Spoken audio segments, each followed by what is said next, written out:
Yes, we were, our video was fine, but we weren't quite loud enough the last time, so we're supposed to all talk louder today, but I'm not gonna be talking real loud.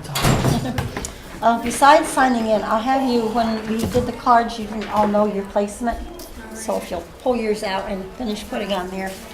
That's where I observed they don't do literacy until the afternoon, so I'm gonna have to schedule a different day that I can go on. I just want to let you know for these Not in first there? assignments. Yes, it is. Okay.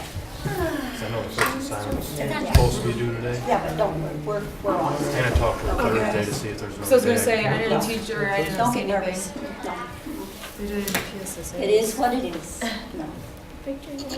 How are you feeling? Good. Still a little dizzy, but not much, you know. I take medication 3 times a day, so I don't go spinning. I got really driven, yeah, I'm gonna try that tomorrow. And of course, my husband gave me a sore throat and a cold too, so that doesn't help. So that's on top of it. Oh no. You're having a heck of a good one. I am. So I think we've got everybody. Joe needs to talk to you, he'll be over in a minute, so. Get ready for Joe. No, the only thing we will do today is quiz number 1, that's all. I mean, that's the only thing that, the first quiz today. And we'll push everything back, we'll talk about that.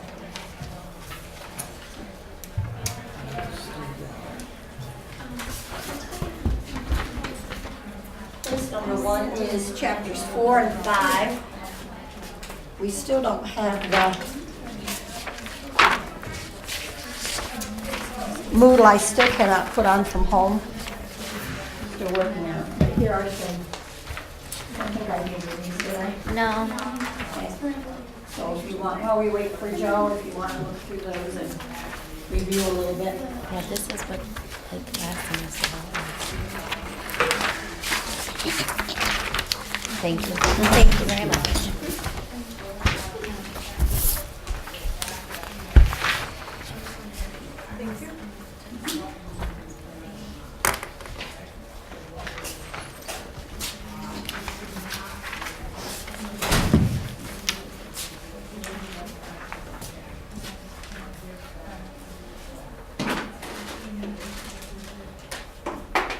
Is one-to-one tracking is like when you have the word cat and you have those little boxes, it's like you have to say like, you know that there's sorry, 3 what was your letters. first question? One-to-one tracking is like the word, like say you have the word cat and you have 3 boxes and you know That's there's the Alconin boxes. One-to-one tracking is, can they do with the words? I'll point to the Pointing words. north. In fact, I did find, of course, I have these for you.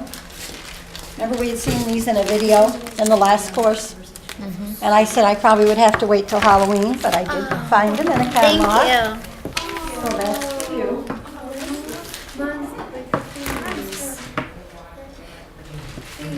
If you're in a position, really good stuff has them.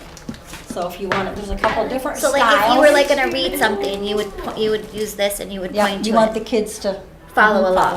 Mhm. Okay, so that's You what can use them for other pointings too, but it's just really, you know. They would love to put this on, wouldn't they? Oh, yeah. Some children don't like pointing. Some children have a hard time pointing. Like last semester, my teacher allowed me to. She was the one that was having problems, so she'd like grab with reading certain words, and she grabbed that like book that would help the child assess the child better with those words, and she had to point to it, and she wouldn't do it for me. She had a hard time. She was just like, Well, she could have a visual problem too. yeah. Well, no, it was definitely she was just Just she didn't. upset. Yeah, she didn't want Wanna do to. Yeah, because eventually I was like, you have to, so I know where you're at. So then she would do it. But I think it was just more that she. That's not. No, I need to read it to myself. No, you need to read it out loud. I need to hear you. And if you do lots of modeling with it too, you know, then maybe she can Let them get she's more comfortable. comfortable with it. Yeah. Mhm.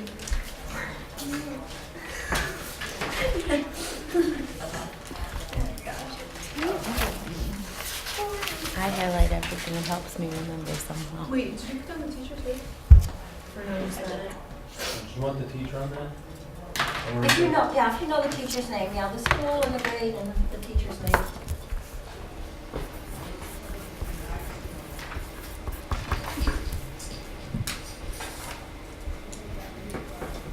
Look at that last name, I thought mine was bad. Should have put MS. I thought it was Vitz. Yes, Miss Lori. Miss. Could have asked, No. please. We're best friends, we don't need to. Ooh, that feels weird. That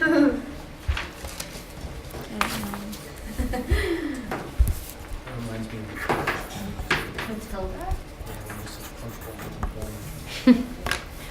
Great movie. Jason, remember when we would lose the cursor? Remember what we did? Did we just put that aside? I don't remember. I'll come up with it though. Yeah. Stop Get reading. there. It's just warm. Remember when we would lose the cursor?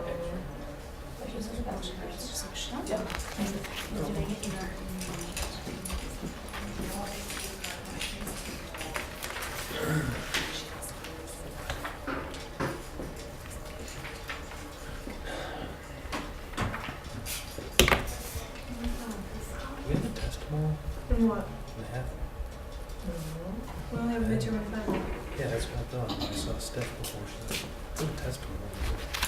No, we I don't don't. think so. No. Hope's doing her lesson.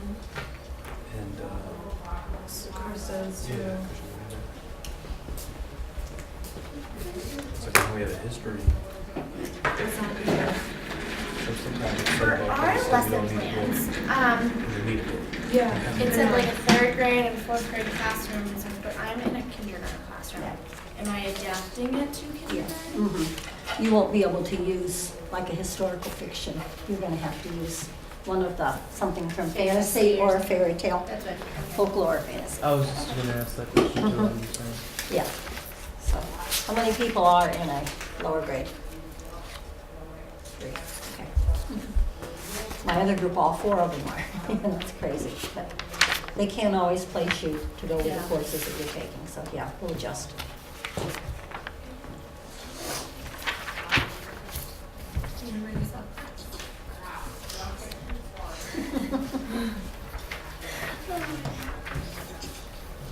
The quiz will be like those little scenarios, like we talked about, like your praxis or your PAC test is. So this quiz is those. It's a situation where you're actually going to apply what you know. Reading, pre-reading, reading. There's 4 and 5. Oh, it's only the first one, so this is a Dora the Explorer. And applying. I remember. Is that fun? The steps to reading, pre-reading, reading, responding, exploring, and applying. Oh, yeah. It's like out there. Dora the Explorer. There's a lot of questions from this Is that class. like a really. Dora, no, because I couldn't remember exploring, sorry. She told me Dora the Explorer, so it's stuck. I might not that well. It's pretty hard. Is it? Yeah. reading, One question. responding, exploring, use? Use that if they're comparing something, right? Applying. That chart. Mm-hmm. The Venn diagram. Yeah, the Venn diagram. And the KWL is if before You got do it. something. Mhm. So if they went to a museum and saw something, the best thing for them Dora to do. the Explorer would be a applies Venn her diagram. knowledge. Yeah, they would. Because that was one of the questions. I thought it was the web. Wasn't sure. That's basically what it comes down to. There's a lot of questions pertaining to this. Mhm. Good. Now, when did you take it? Or you I taking was practice? doing the practice test upstairs. Mhm. Now I'm kind of nervous to take it. When do you expect to take it? I'm gonna take it in May. Yeah. 'Cause Well, after this course, you'll have a lot, it's good to take it after this course because a lot will be fresh in your minds. Isn't it that, do you have to take it after your methods? Isn't that what they say? I think you can take it anytime you want, but after your Oh, yeah. methods, it helps. Yeah. That's what I. Yeah. Mhm. I was told to take it twice. Take it at the end of the semester and then take it after my methods. But if I pass it this semester, then don't even bother. Is that the first one? Yeah. Yeah, the first one. Because like I said, you forget a lot because then you go on to other courses and it's completely different. And But there's one good thing about it. All these courses are intertwined with each other. You learn Yeah. the same things in every course. Because like chapters 4 and 5 is really just a review of the last course that we had, so that's good.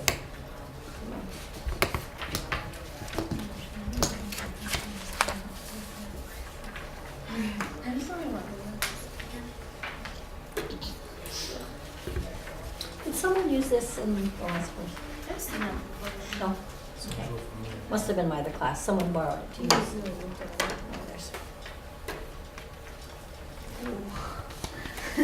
I don't want to start it because then Joe will come in right in the middle and that'll sort of ruin it. So.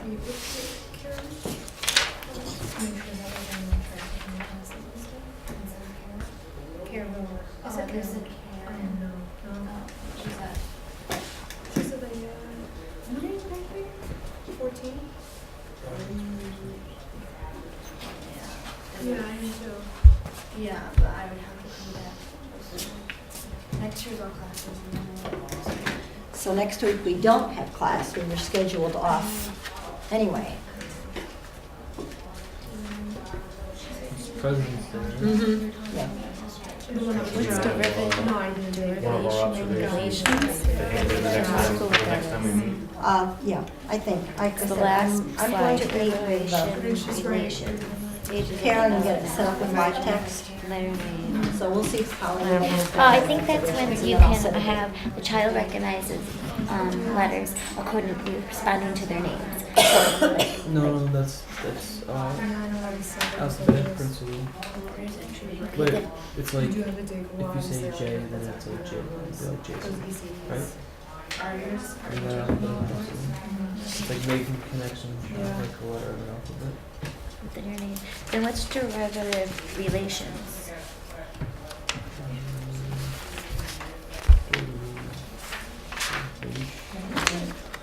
Derivation.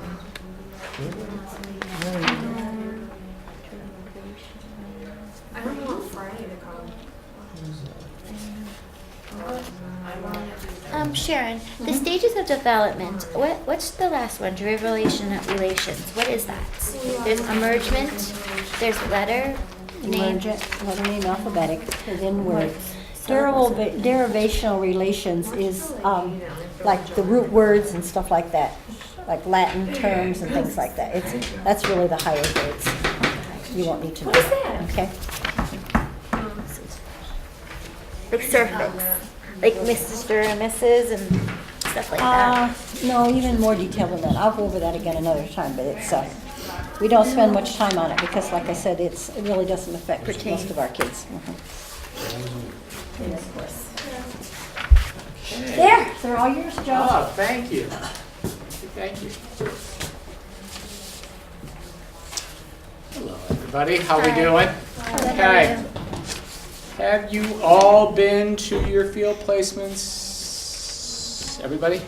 Excellent. Good. All right. As part of this course, you need to present a lesson in your field placement. Okay. Let's talk about it tonight. The field placement will be observed by your field supervisor. You'll get a letter at the end of this week or the beginning of next week giving you a date, and by that date you have to make arrangements to present the lesson. I think the date is March 22nd, but it's close to that. That does not mean you need to present a lesson by March 22nd. It means you need to be in contact with them with a date. Okay? The lesson should go along with the curriculum that's going on in the classroom as closely as possible. Okay?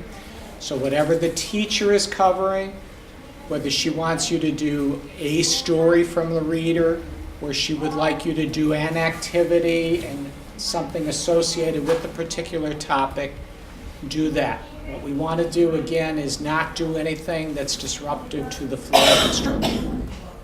Okay? So make sure you check the topic with the teacher. Make sure you let the teacher know that your field supervisor will be coming to see the lesson. How long does the lesson have to be? There's no set rule. If you're in preschool, certainly your lesson will be shorter than if you're in 4th or 5th grade. Okay? You judge the group you have. Hopefully by that point you will have worked with the kids and you will have some idea of their attention span and their ability level. Okay? This is a lesson. Many of you have done a read aloud. This is not a read aloud. This is a lesson, which means that you're going to use the SAS format. You're going to develop the lesson plan completely. When the field supervisor comes, What are they looking for? They're looking for, are you delivering the lesson that you wrote about? Okay? Or if you change the lesson, why did you change the lesson? After the lesson is delivered, the field supervisor will sit down and talk with you. Okay, so if there's a question, you wrote this out in the lesson plan, but you didn't do that, why didn't you do that? And there may be very legitimate reasons why you didn't do that, but we'll talk about that. What other things are the field supervisors looking for? Okay. We're not expecting that you be a master of management. However, if you have any issues in the classroom, if there are behavioral issues going on, did you make an attempt to address them? Or to do something so that the management would be better? Okay? Did your lesson plan make sense? Now, we don't grade your lesson plan. This person right here grades your lesson plan, okay? We're trying to give you feedback on the presentation. Was your voice good? Could everybody hear it? Did you pick vocabulary out from the story? Did you go over it? I've been to lessons where somebody put vocabulary on the board and never mentioned it. It was just on the board, nobody said anything about it. Well, why would you do that? Okay, so that's the kinds of things we're looking for. Okay. Questions? Concerns? Yep. All right. I just have a question about something else. Okay. Are you going to be in your office tomorrow around 10, 11, like 11, 10:45? I can tell you. Yeah, Just because that application for student teaching is due February 15th. Now, would I do that with you or Carol? you can ask Judy Sweeney, but I can help you out. Okay. Yeah. I printed it out and everything. I just know. Do you have a specific question now, or do you want to wait till tomorrow? Yeah, I'll just meet with you so I don't take up class. Good. time. All right. What time? I get out of class at 10:45. Yeah. Is that okay? Mm-hmm. Okay. Last call. Everybody good? Anybody having any issues in their field placement, or everybody okay? Matt said that they don't do literacy until afternoon, so he has to make arrangements to go at a different I already time. told Mrs. Durkin that, So, Good. because she was there last Thursday, and I said, we might have to switch one up on a Wednesday or something. She said that's fine. The only thing you can't do, watch this carefully, if you have a class, don't switch it to a time when you have a class. Oh, Yeah, that can't be an excuse to miss a class. Okay. Okay. Are you with one teacher or more than one? just one right now. One right now. Okay, that's fine. Okay. All right, we're good. All right, good luck. We'll see you. okay, do you want to do the quiz first and get it out of the way? Whatever. Do you? Or you right away? Your choice. What? Do you want to do the What quiz are and we get it out gonna of the way? do other than that? Are we gonna move on? We're going to move on. I would take the quiz then. Yeah, well, if whatever you guys. Let's get it out of the way. Get it out of the way? I can stop. Just because if we're moving on, I'm like.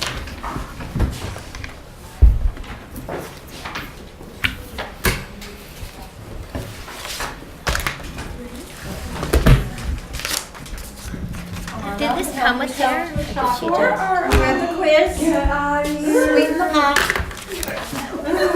Happy Valentine's Day. Oh my gosh, thank you. Go ahead. Did this come with hair, or did you put the hair on? No, it came that way. Oh, this is our quiz? Did you say? Oh, wait, grab it now. Come up and grab the quiz. Grab the candy. Go ahead. There goes my sweet treat. I don't even have to go run to the vending machine. Thank you. You're welcome. I don't know what is what.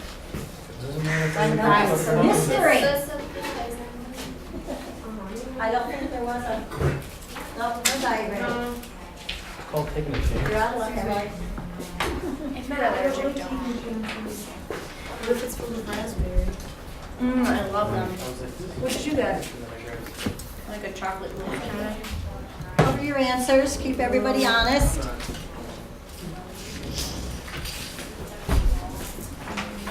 Remember doing multiple choice, do the ones that are easier first, come back and do the ones you have to think about.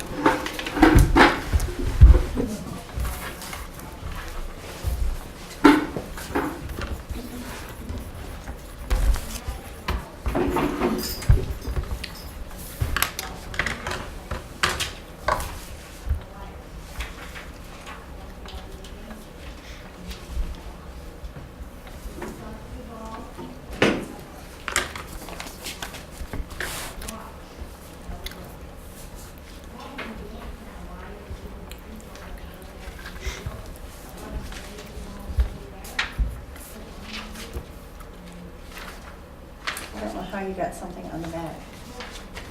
That's weird. The print shop did them, so don't worry about what's on the back.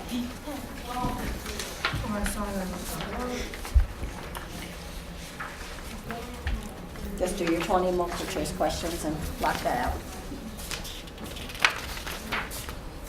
Oh, this crap? Sorry, this stuff? Yeah.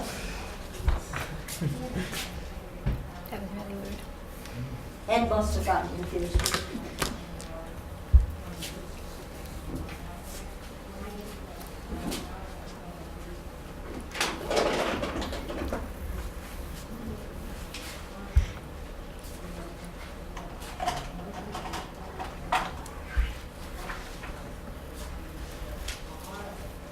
This isn't good. I'm getting all the same letters. Don't tell me that.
Would you mind, can we close that door? Because now I'm listening to what she's saying.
you have your Venn diagram, Candy, you can start getting those out.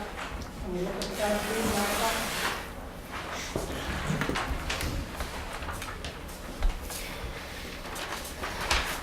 Oh, this isn't ours, right? That's what you're talking about in the beginning? These last 2 pages there, not for us? No. Okay, just want to be sure.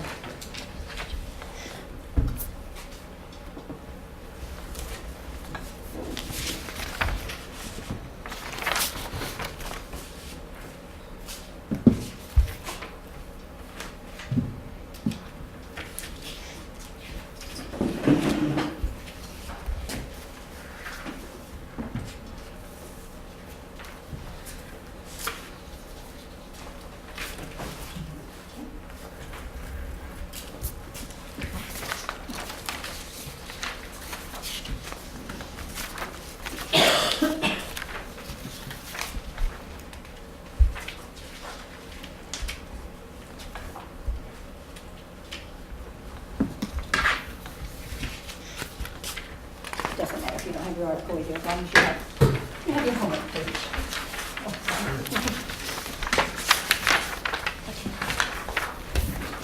I refuse to change any of my answers. Yes, you usually go back and change them when you are thought.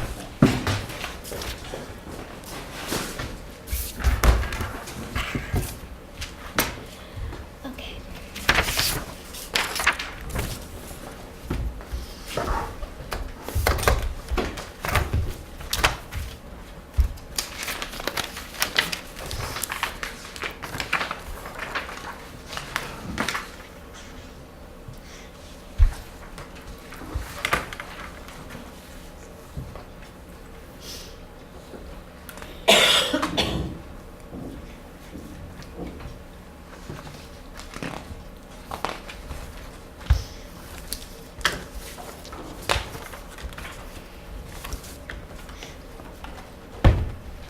What flavor did you get? I'm not sure. It's like the maple walnut. That was I got always like my a favorite. strawberry. I got like a strawberry Snickers. It was like really good.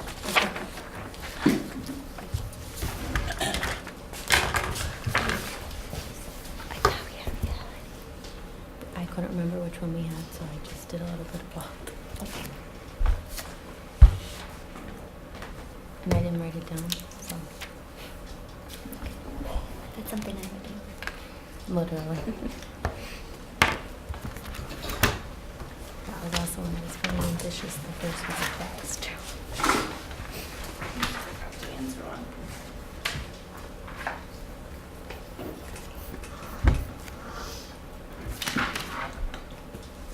Last time we were here, it was 114. I told you it's like, it's today the 12th. The 11th. I can-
And then the rhyme would be ATE.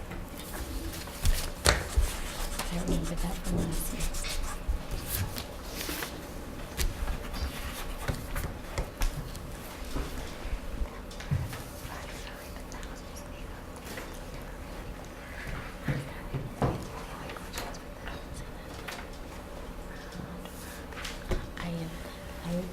It was definitely made up, and I definitely chose one though.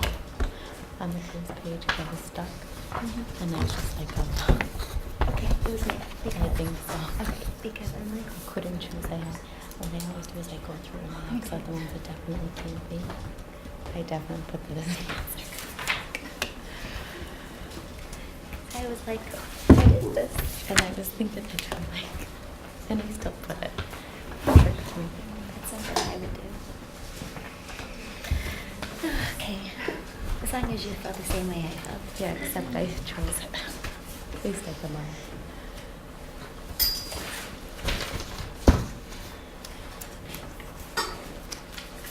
So we get to do any type of lesson in here then? Is that like any kind of lesson we want to do in our field placement then, right? That's pretty cool. Isn't it like last semester, we really didn't do just a read aloud, we had to do No, activity. you did. You did an activity. SNS. You did. You pretty much did. You're gonna go in, again, depending on what grade level you're working with. Right, but it's You know. like something like that, because Yeah. it wasn't just a read aloud we did. No. No, No. like if we wanted to do the, like that cool one that you guys did with the candy corn, Right. we could do something But like you have to that. have a book, right? It has to be based on a book, right? Or no? Pretty much. You want to make sure it ties in with what's going on in the classroom. And it's best if you can hook it to a book, yes. And if you can't, it's not a big Because they deal. want you to do like develop vocabulary, Yeah. pre-reading. But you can do that with, you can develop a vocabulary with anything without using a book. Yeah. When you think you have your lesson ready, you just need to have me look at it and, All right. you know, so we look at it. Okay, we're going to start out with looking at what makes an effective teacher. So I'm going to use Thank You, Mr. Falker as a read aloud. It's a title that you're always going to want to have in your hands when you're in the classroom. The real little ones, it's not going to work for. It's going to work for the ones that really are pretty much where we're talking about now, 2nd, 3rd, and 4th grade. It's by Patricia Polacco. I hope my voice goes up. The grandpa held the jar of honey so that all the family could see. Then dipped a ladle into it and drizzled honey over the cover of a small book. The little girl had just turned 5. Stand up, little one, he cooed. I did this for your mother, your uncles, your older brother, and now you. Then he handed the book to her. Taste. She dipped her finger into the honey and put it in her mouth. What is that taste? The grandma asked. The little girl answered, sweet. Then all the family said in a single voice, yes. And so is knowledge. But knowledge is like the bee that made that sweet honey. You have to chase it through the pages of a book. The little girl knew that the promise to read was at last hers. Soon she was going to learn to read. Tricia, the little girl in the family, grew up loving books. Her school teacher mother read to her every night. Her red-headed brother brought his books home from school and shared them. And whenever she visited the family farm, her grandfather or grandmother read to her by the stone fireplace. When she turned 5 and went to kindergarten, most of all, she hoped to read. Each day she saw the kids in the 1st grade across the hall reading, and before the year was over, some of the kids in her own class began to read. Not Tricia. Still, she loved being at school because she could draw. The other kids would crowd around her and watch her do her magic with the crayons. In 1st grade, you'll learn to read, her brother said.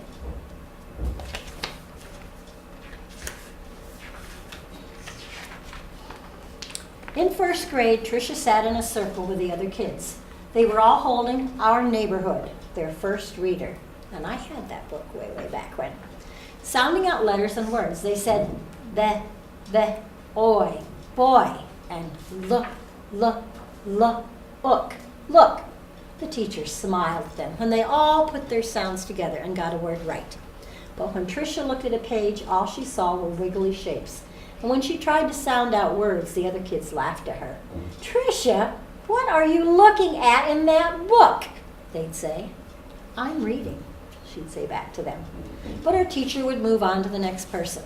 Always when it was her turn to read, the teacher had to help her with every single word. Round robin reading, no. And while the other kids moved up into the 2nd reader and 3rd reader, she stayed alone in Our Neighborhood. Tricia began to feel different. She began to feel dumb. The harder words got for the little girl, the more and more time she spent drawing.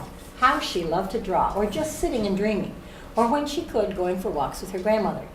One summer day, she and her grandma were walking together in the small woods behind their farm. It was twilight. The air was sweet and warm, and fireflies were just coming up from the grasses. As they walked, Tricia said, Grandma, do you think I'm different? Of course, her grandma answered, to be different is the miracle of life. You see all those little fireflies? Every one is different. Do you think I'm smart? Tricia didn't feel smart.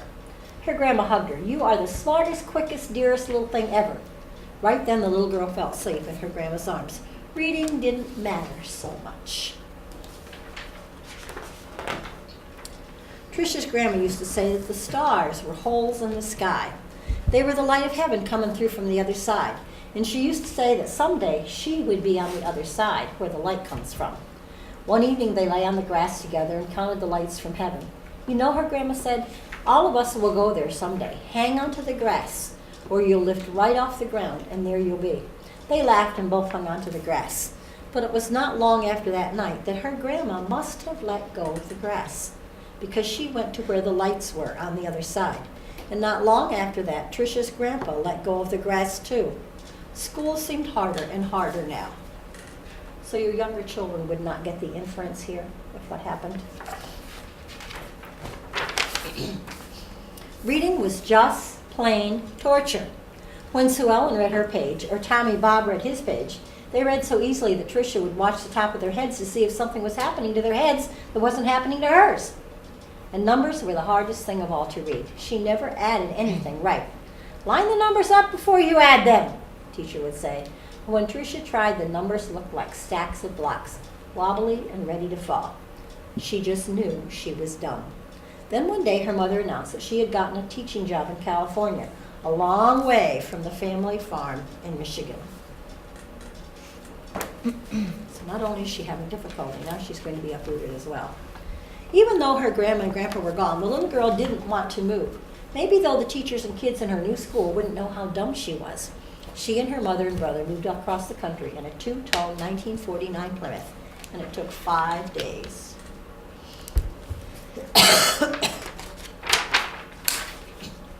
But at the new school, it was the same. When she tried to read, she stumbled over words. The cat, ran. She was reading like a baby in the 3rd grade. And when her teacher read along with them and called on Tricia for an answer, she gave the wrong answer every time. Hey, dummy, the boy called out to her on the playground. How come you're so dumb? Other kids stood near him and they laughed. Tricia could feel the tears burning in her eyes. How she longed to go back to her grandparents' farm in Michigan. Kids can be cruel. Now Tricia wanted to go to school less and less. I have a sore throat, she said to her mother, or I have a stomach ache. She dreamed more and more and drew more and more, and she hated school. Then when Tricia started 5th grade, the school was all a buzz. There was a new teacher. He was tall and elegant. Everybody loved his striped coat and slick gray pants. He wore the neatest clothes. There you go, guys. This is great. As the usual teachers' pets gathered around him, Stevie Joe and Alice Marie, Davy and Michael Lee. But right from the start, it didn't seem to matter to Mr. Falker which kids were the cutest, or the smartest, or the best at anything.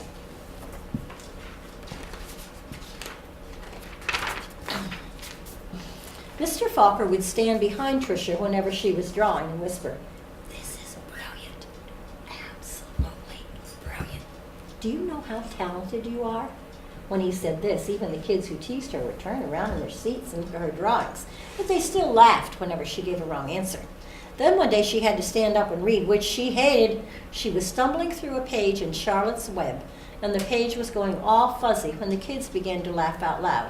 Mr. Falker, in his plaid jacket and his butterfly tie, said, "Stop!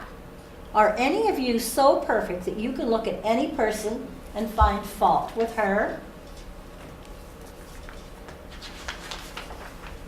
That was the last day anyone laughed out loud or made fun of her, all except Eric. He had sat behind Tricia for 2 whole years, but he had seemed almost to hate her. Tricia didn't know why. He waited by the door of the classroom for her and pulled her hair. He waited for her on the playground, leaned in her face and called her Toad. Tricia was afraid to turn any corner for fear Eric would be there. She felt completely alone. The only time she was really happy was when she was around Mr. Falker. He let her erase the blackboards. Only the best students got to do that. He patted her on the back whenever she got something right, and he looked hard and mean at any kid who teased her. But the nicer Mr. Falker was to Tricia, the worse Eric treated her.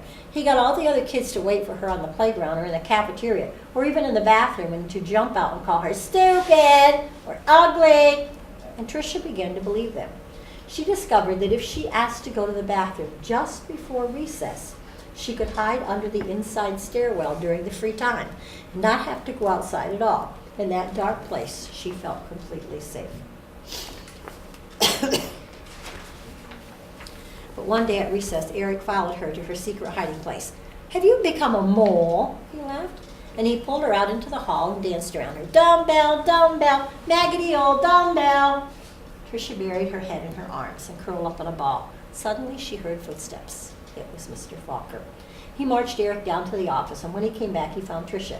"I don't think you'll have to worry about that boy again," he said softly. "What was he teasing you about, little one?" "I don't know," Tricia shrugged. Tricia was sure Mr. Falker believed that she could read. She had learned to memorize what the kid next to her was reading, or she would wait for Mr. Falker to help her with a sentence, then she'd say the same thing that he did. "Good," he would say. Then one day Mr. Falker asked her to stay after school and help wash the blackboards. What makes an effective teacher?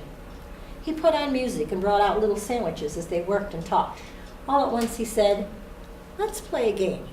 I'll shout out letters. You write them on the board with the wet sponge as quickly as you can." "A," he shouted. She wiped a watery A. "8," he shouted. She made a watery 8. 14, 3, D, M, Q, he shouted out. He shouted out many, many letters and numbers. Then he walked up behind her, and together they looked at the board. It was a watery mess. Tricia knew that none of the letters or numbers looked like they should. She threw the sponge down and tried to run. But Mr. Falker caught her arm and sank to his knees in front of her. "You poor baby," he said. "You think you're dumb, don't you? How awful for you to be so lonely and afraid." And she sobbed. "But little one, don't you understand? You don't see letters or numbers the way other people do. And you've gotten through school all this time and fooled many, many teachers." He smiled at her. That took cunning and smartness and such bravery. Then he stood up and finished washing the board. "We're going to change all that, girl. You're going to read. I promise you that." Now, almost every day after school, she met with Mr. Falker and Miss Plessy, a reading teacher. They did a lot of things she didn't even understand. At first, she made circles in sand, and then big sponge circles on the blackboard, going from left to right, left to right. Another day, they flicked letters on a screen, and Tricia shouted them out loud. Still other days, she worked with wooden blocks and built words. Letters, letters, letters. Words, words, words. Always sounding them out, and that felt good. But though she'd read words, she hadn't read a whole sentence, and deep down, she still felt dumb.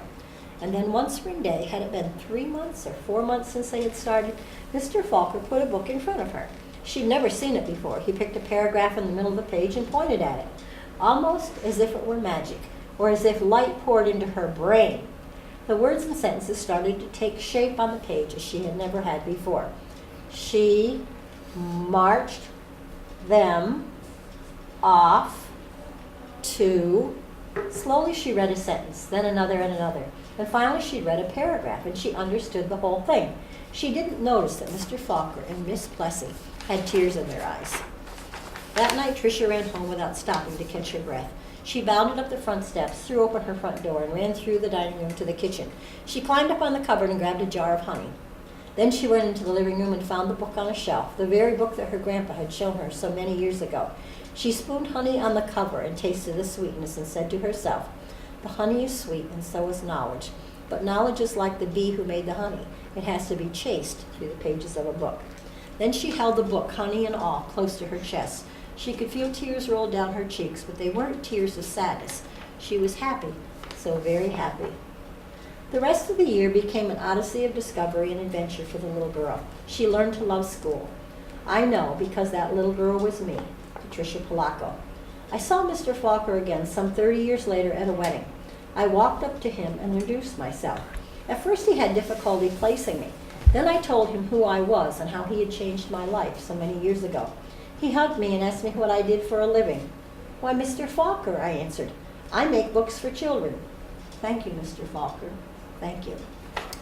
So that is a true story. So part of being an effective teacher is really knowing your kids. She had everybody fooled just by pretending. And sometimes Kids can do that, especially now that we're in situations we're going to have bigger and bigger class sizes. Some more of these kids are going to be falling through the cracks. And we just don't have the extra there to help them. Okay. And you have guided reading. We were looking at the romance and the reality of it. Right. So when I toss you this, and it's a good way to involve kids, part of the effective classroom, I want you to grab a marker and come up and put one of your ideas. This side had romance, right? Okay, Emily. Okay, come on up, and Emily's going to put one of her romance ideas up, and then she'll toss it to somebody on the reality side. Something in there, right?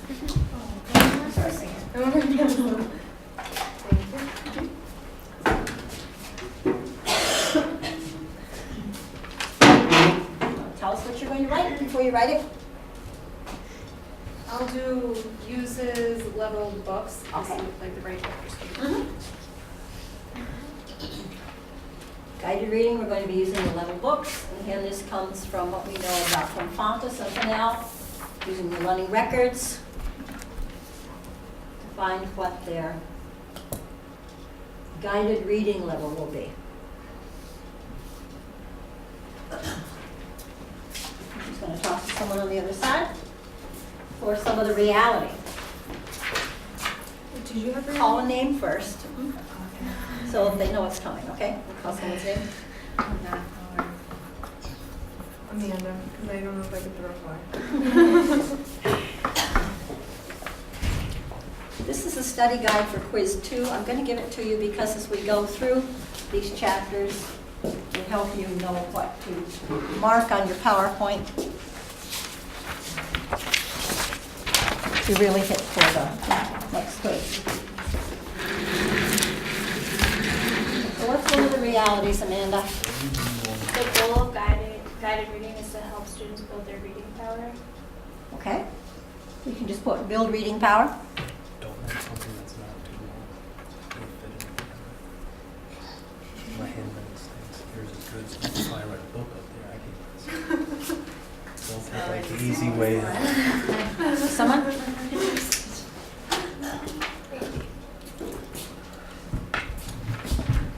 And do you have romance or reality? Romance. Okay. And I have provide differentiated instruction, and you can do this in small groups to effectively teach a broad range of students. Okay. Very good for differentiation.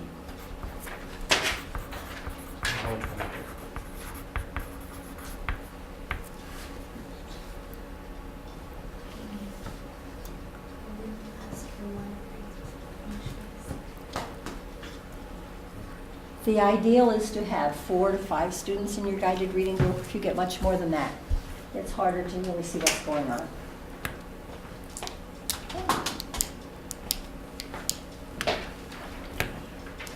Jason, do you have a reality? Yes. Bring it on up with you, Jason, then you can just toss it to someone. Okay? Nope. There it is. I've had it a while, so it might not be still blinking as well as it should. Kids love these. I wrote these. Anything that you can bring in to just make it a little more fun. They're right here on the desk.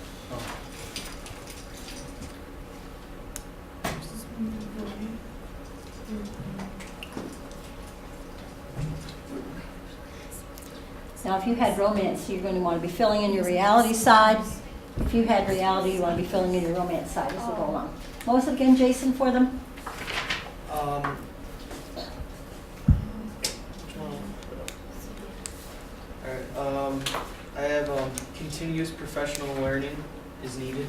Okay. Well, I have it, it says continuous professional learning is needed to ensure that this instruction approach is powerful, but you can just put continued professional learning is Yeah. needed. The reality is that some people were trained in guided reading and then we just sort of stopped. And there's so much that they do need to keep reading more, even if they're only reading and meeting in a group and discussing. Ongoing professional development is one of the best ways to change the way things are going. Because remember, the effective teacher is what makes the whole program. Whatever program you have, it's teachers, not the program, that moves kids forward. Okay, give us a romance person. Thank you. Matt, what's so great about guided reading? I put the use of running records Yep. to check on their reading behaviors and accuracy. Mhm. That's where we have to start, is with those running records.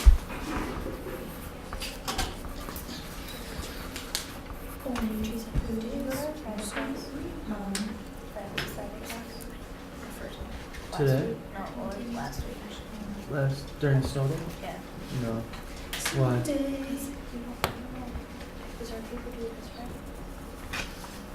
You just introduced that paper today. Like that assignment. You can give it to him. Pick a reality person from this side. So which one do you guys want to work? Doesn't matter. Surprise They'll them. have to go. Throw it in the middle. Okay. I have leveled books are only one component of a high quality literacy effort. Good.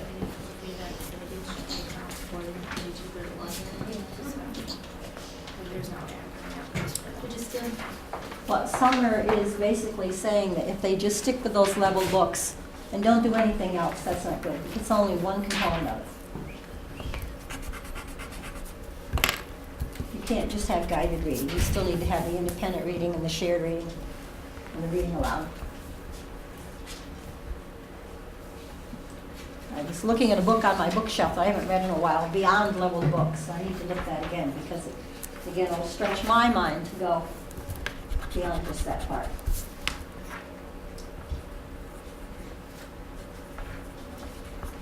The level books is where these individual children are going to move ahead, but you want the whole class to move ahead, so that's how you're going to do it, is with your read-alouds. Okay, pick Anyone another have romance side, yeah. Excuse me. Conducting benchmark assessment. I'm sorry.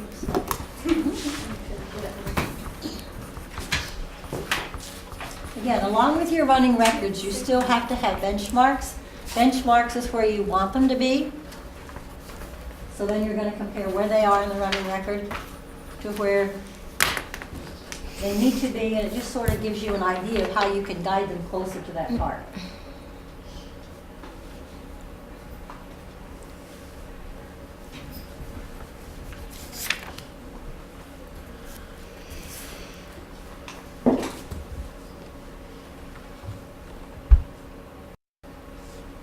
Conferencing, so important.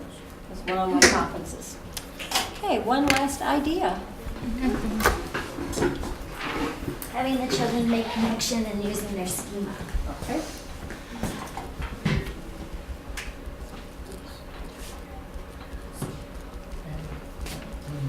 Look through what you have and see if there's one that you think is really important that we don't have up there that we need to have.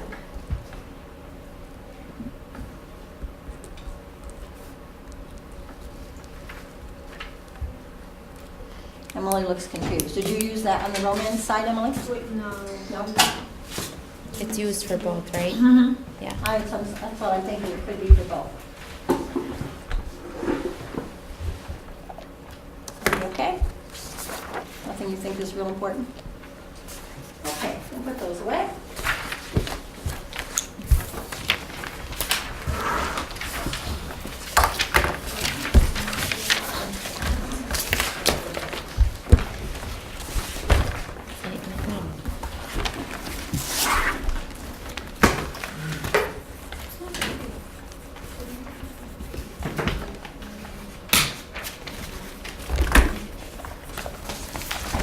Pull out your PowerPoint for chapter 1 for your notes.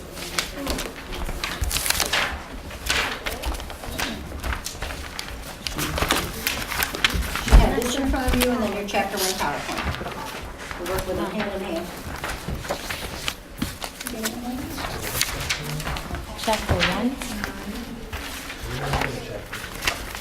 Chapter 1. We didn't I just got so confused. I'm like, really?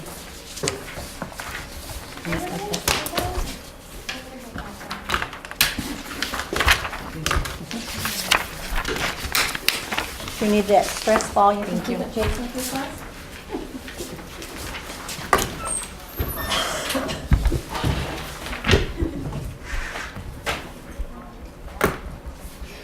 Chapter 1 is probably going to be the least favorite of yours. It's sort of the dry research part of it as we get into it. But if we look at, there are several principles that we know make teachers effective. Understanding how children learn. Mr. Faulkner really knew what kids have to go through to be a good reader.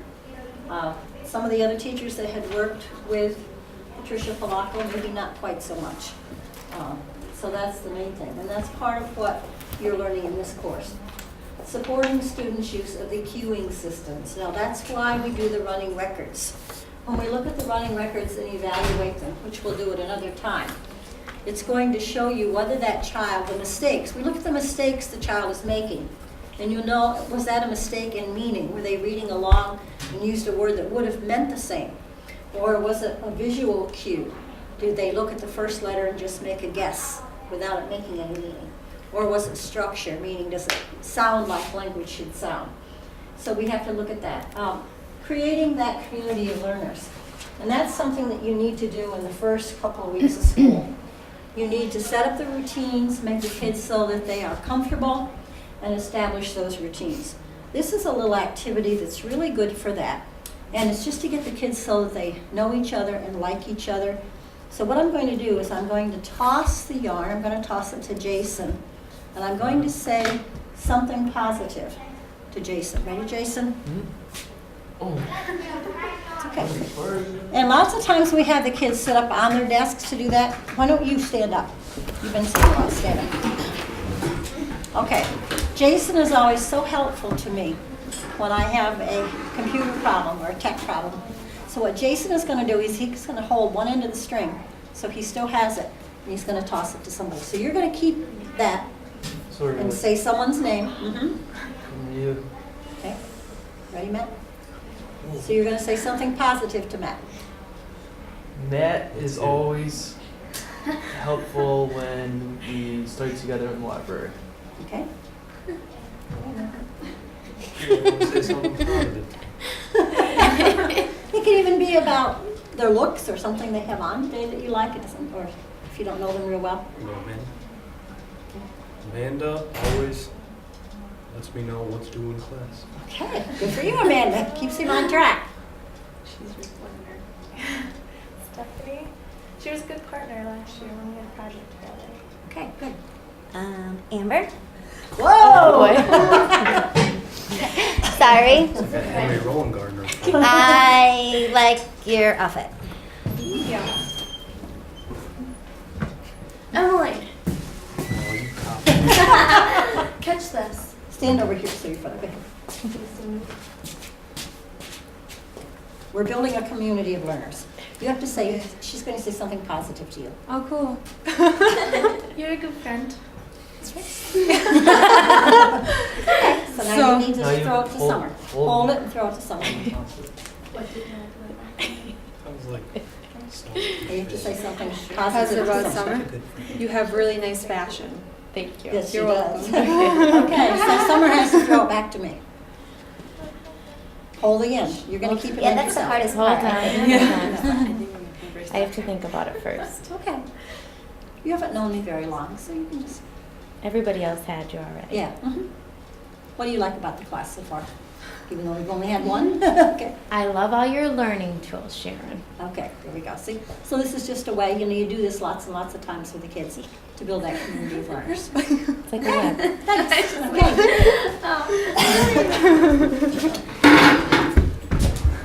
Something really simple. Sit down, you such a great friend.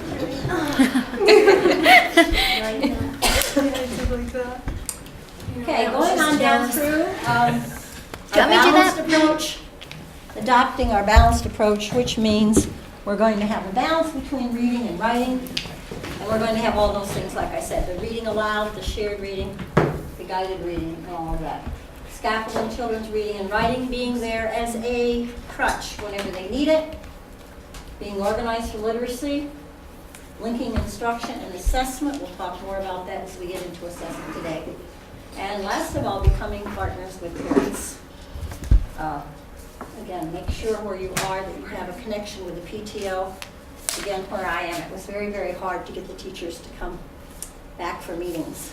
And one time, the principal had tried to just have the teachers sign up. You know, you have 12 months here, 9 months. Just sign up for a month and that grade level come and just talk to the teachers a little bit and talk to the parents.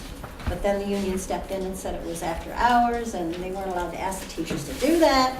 So that sort of fell by the wayside. But I know some schools still do that, have a sign up, and so at least have some teachers there. Because it's very discouraging for parents for them to come to PTO, and it's only parents and the teachers. Okay? Okay, here's one of the things that you will need to be pretty sure of, so circle that on your PowerPoint. For the quiz, you will need to know what behaviorism involves. Again, observable helps because the word is behavior. Circle or highlight explicit instruction. And sequential order.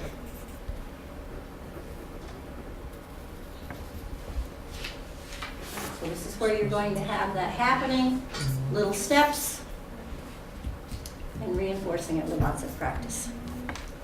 That's what we mean by behaviorism.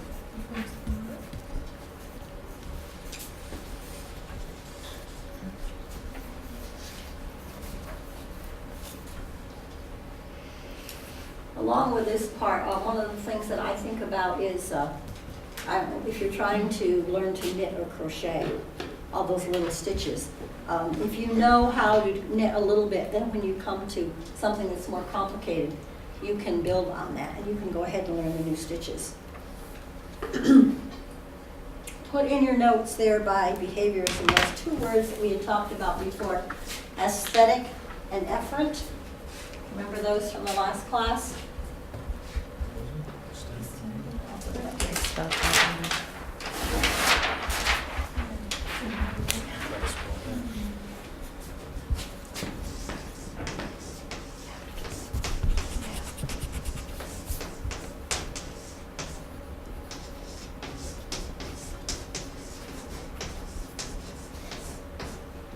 This one, aesthetic, is when they are reading just for pleasure.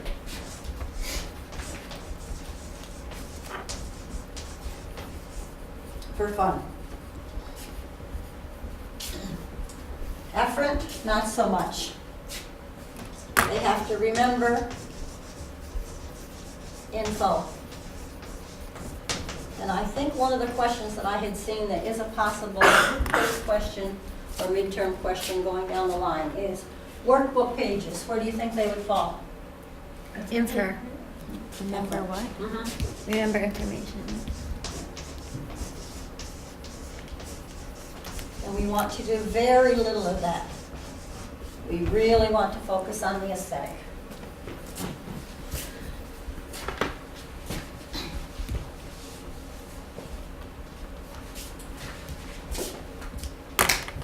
Okay, move on to the next one, constructivism. And there's a mistake on the PowerPoint. Put an R in front of elate. Mrs. Prawl had named these students, and I need to change them. I'm sorry. It's my fault that I haven't changed it. That's a very important item. Mark that first one. They relate what they know to what they learn. Circle that word schemas.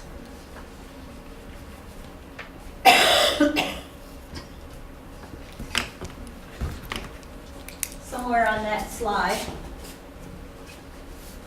find constructivism.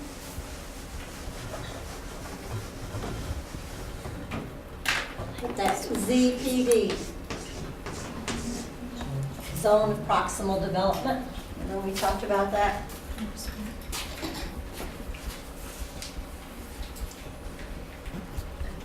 That way, if you have a third grader who sees everybody else carrying around Harry Potter, and he wants to carry around Harry Potter, you let him do it. It's too difficult for him to read. It's above his zone of proximal development. But if he has some help, maybe we can get him there.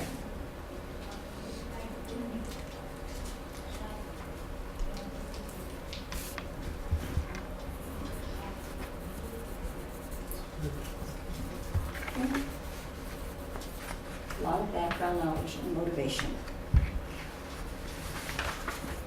The next thing that teachers have to understand about learning in their students is the social linguistics. And this just basically means that we now know that reading is a social event. They need to be working with each other, talking about it, sharing books. So circle that social interaction and scaffolding. And this is where we are definitely in that ZPD. This is where your guided reading is taking place.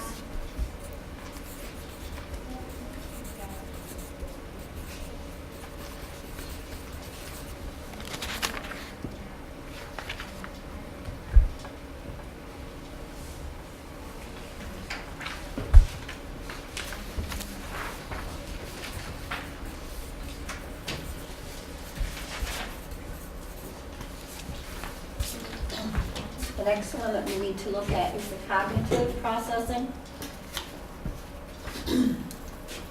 Integrating the reading and the writing. Your purposes.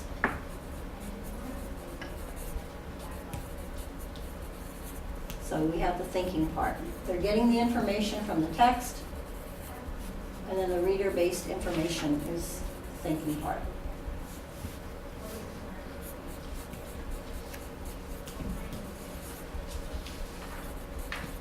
Okay, besides understanding how their students learn, effective teachers link the instruction to the assessment. Oh, I'm sorry. What happened here? Okay. I have the wrong page in here. Okay, apologize. Okay, so here's our cueing systems that we talked about.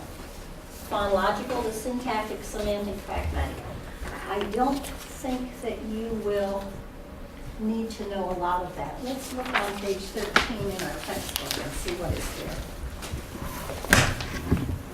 That's the one, relationships among the cueing systems. I did run these off for you. Some of my students hadn't gotten their books yet, so it'll make it easier for you to study and put that right in. Oh, good. Oh, it's in there. What page is she saying? He's so special, huh? I'll What start did you again. just say, linking the instruction to the lesson? No, I was on the wrong slide. It's okay. I'll go back. Mike, okay. Okay, this is our cueing systems that I was saying. So the phonological is the sounding it out, as you can see from the chart that you have. The syntax is, does it make sense? Does it sound that way when we are talking? Structure and grammar. Semantics is the meaning, and then pragmatic is the function. Using the standard language. Okay. So they have to support all those uses. What's pragmatic on the language? Mhm. And again, if you keep this paper right with that, it will help you.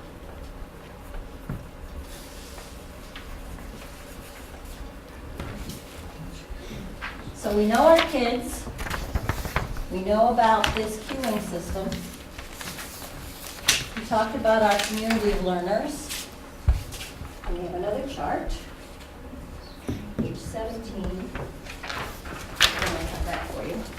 We will not give Matt the colored one. We will give that to Summer.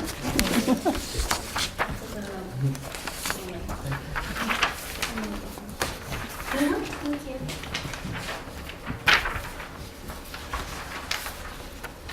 And these are the things you're going to work on in those first 2 weeks or so. Fountas and Pinnell in their book call it the first 20 days. Just setting the guidelines, opportunities for them to read and write, engagement through authentic activities and opportunities to work with classmates, getting to know each other. During these 20 days, they're modeling what good readers and writers do. So many teachers have a hard time saying, oh, we've got to cover this whole curriculum. We can't just do this. We've got to get into everything. If you spend that time doing the modeling, it will save you time down the road. Okay, instruction through mini lessons. You're just going to give them little snippets of what it's going to be like, and then give them some opportunities for guided practice. Give them a chance to get together and talk and respond to the books that they're reading. It also gives you a time to watch your kids and see, just by kid watching, what books they choose, what things that they can read. You probably have already started running records on them in the beginning of the year during this 20 days, so you're gathering real data, but you're also looking and gathering this data. Organize the schedule with large chunks of time and monitoring their learning. Okay? If you look at the students, they're starting to assume responsibility. They're going to be getting engaged. They know that they can take risks because they're going to be safe there. They can explore. Respond to books and logs, make choices. They're going to learn to understand the classroom schedule. And they're starting to understand how they're going to be assessed as they go through. Just a real heads up all the way around.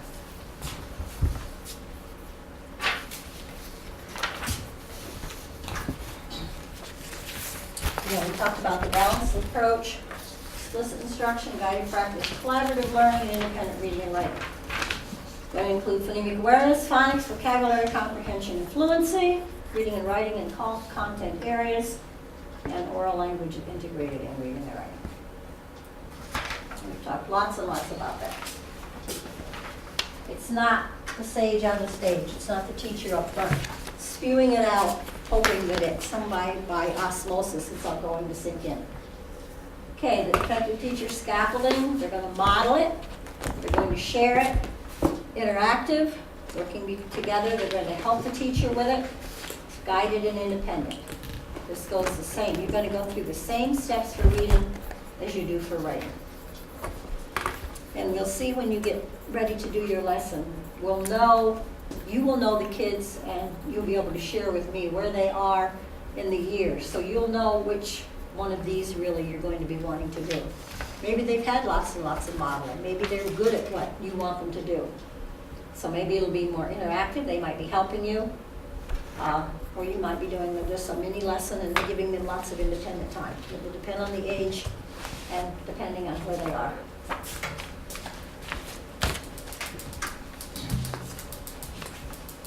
Effective teachers organize. That's why you are doing such strong lesson plans. It needs to be organized according to the student's needs, the standards, and the curricular guidelines. No one program represents the balanced approach. Good teachers, effective teachers pull from lots of different places.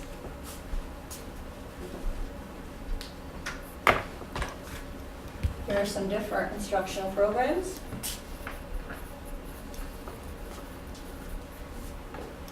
Most widely used are the basals. Literature focus units and literature circles. Literature focus units would be if I give everybody in my classroom a copy of Charlotte's Web and we go through it together. That's the difference. Literature circles is going to be a small group of 4, 5, or 6 kids working on this novel, working on that novel, working on that novel. Okay, and then also reading and writing workshop where they choose the books that they're going to read and write independently. So we hope to see a balance of that. Too many times we have the basal reading programs that takes up the whole time, with all those 27 or 28 workbook pages that go with a story. Run the story for a week, it kills it by the time the kids come to Friday. And take a test. Yay. On every single story. Boy, that makes me want to read. Okay. Then effective teachers linking instruction and assessment. We're going to determine the reading level, and monitor the progress. Probably the reading specialist will come in and really diagnose their strengths and weaknesses, but you're going to keep lots of documentation of their learning. Make modifications, including teaching. Oh, reteaching. I had a writing sample I wanted to give you just along with that assessment. When we had looked at the spelling list that we had given the kids, and then we figured out from there where they were. Take a few minutes and look at this writing sample. This is a second grader. I'd like you to pinpoint one thing that he does do well and one thing that he has to work on. Take a few minutes, you can talk it over together. Grade was this? Second. He's a second grader.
Talk to someone. You can work in groups of 2 or 3. Yeah, the same one. He needs to work obviously in the body of his paper because he tells us his intro basically in the end. I know. But I thought his It spacing flows and really well. penmanship was good. Yeah, and I think the flow is really well. Like, you know what I mean? Like, except for like the, it being, like, you know what I mean? Like the flow of the paper, he went from like one logic thing to another logic thing to another logic thing. He's a what? A blue? Yeah, I think that is race. I feel like that's a whole thing. Race him to get the toys. He's a blue tip tongue. And he stayed on the subject. It's not like He already tried a where are you? last sentence. He already tried a Copy of couple. of tricks, couple of cons. Told Andrew yesterday I had to write on the board of my observation. I told him I broke my hand, that's why my handwriting came back. It was bad. Or did they like ask him why it was bad? No, they were just like looking, and I was like, before you say anything, I broke my hand and it's not fully recovered. Because I had to write like right under the teachers and I was like, oh, Hey, Jason, all right, you want to start us off? Oh, yeah, sure. But before I start, did we go over balanced literacy or background knowledge in the PowerPoint? Or are we like going to get to that? No, we did sort of, but we'll go back if we need to. Let's talk about this and then we'll All go right. back and we'll look at it, okay? What do you think he does well or something that he needs to work on? He stayed on topic Mhm. really well. Yes, he did. And I think he just kind of needs to work on like where sentences end and where they begin.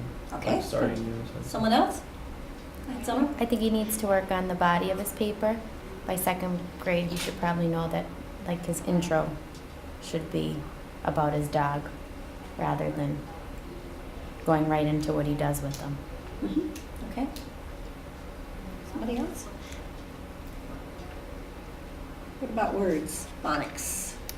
He needs a little work on his sounding out the words. Mhm. He's writing how he's hearing the word, not how to spell the word. Okay, what kinds of things is he having difficulty with? Is it consonants or vowels? Vowels. Okay, right.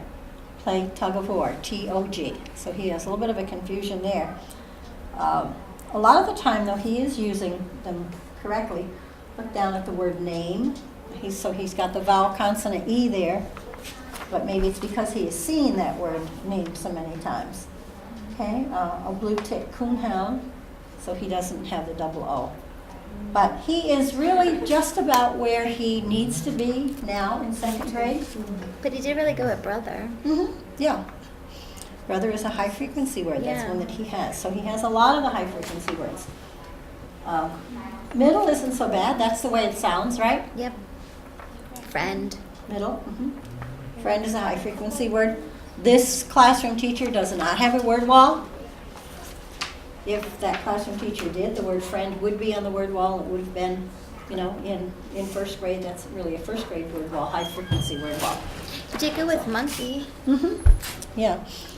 This is actually the son of our school psychologist. She was concerned that he was way, way behind because she has a son who reads and writes everything. And it's hard following those footsteps. So she thought he was really in trouble and wanted me to do assessment.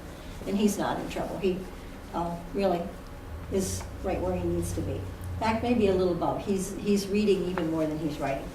So, but again, we can learn so much. One of the first things I always do is have my kids do a writing sample because that'll tell me so much and that I can help to plan instruction.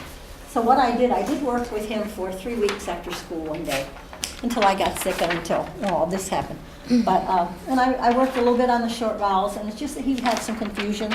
And then we did some short and long, and then we were working on some of the, we call them the vowel teams, like those 2 O's and coon and something like that.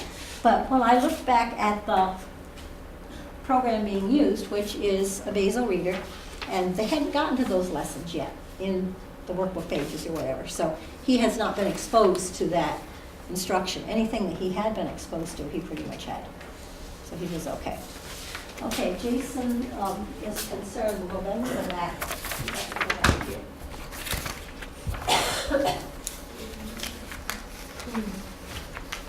He's a Bluetooth cleaner. Balance literacy. Who teaches the balance approach and instruction? That would be the balance approach. Yeah, It's on the, I think, this picture right here.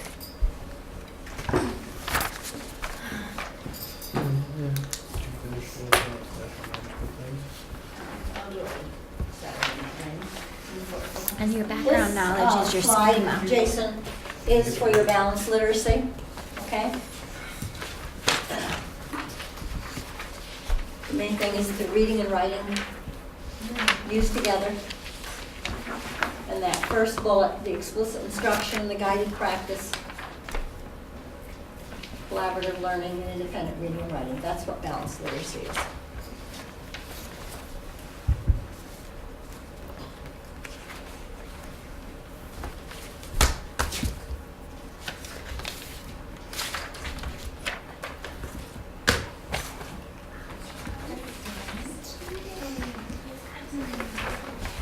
And I think, isn't the background knowledge basically the child schema?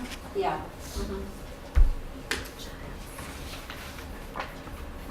Yeah, probably that first slide. Yep. Okay, that would be your background knowledge. Relating what they know to what they learn.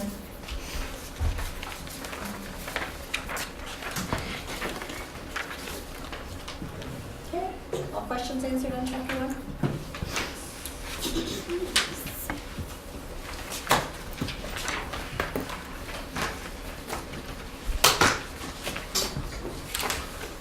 You just stand up and walk around a little bit before we hit chapter 2. Why don't we take a 3-minute break? 3-minute break or so? Get up and walk around. Do you need help with No, two? not, I think you were. Yeah, just like the fourth one. Three. Yeah, I don't know if 3 is because then she's like, Red I think we need a.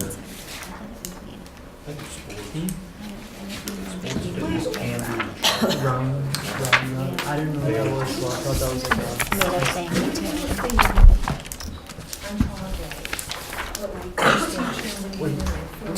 While you're walking around, if you are above, Background knowledge, it isn't. if you are It's just a above pig slime. first grade, take a look at some of the books here. You might Pig slime one would be back. But those are what we can do in our. Realize that they know to what it is. Either one. You can do this for here. if you know what is going on in your classroom now, a theme or whatever, this falls in with that thing. These are mostly historical fiction. That's the only thing that, I don't know what they're So going depending on what over. you're doing. I don't Social have, studies. we don't have They a draw names or something. science now. Yeah. I don't see social studies or science. Okay. I see like group activities. I see, because it's Howard Gardner, so it's their independent work task thing, and she's actually allowing me to work one-on-one with the child that's autistic, because that's what I want to do. So she's actually me doing one-on-one instruction with them, which is a lot of fun. And this is what grade? This is Howard Gardner, first and second. First and second. Yeah, so I could probably figure out Just something. see what they're doing. Yeah, as far and as then I'll base themes. it on that. Mhm. So next Yeah. Wednesday, not this, because I'm not there Right. this Wednesday, I'll be there next Wednesday.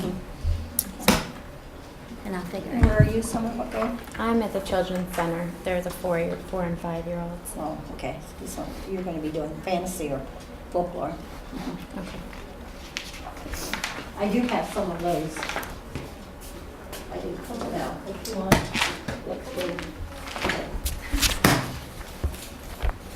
Dr. Seuss is also a lot of fun with those guys.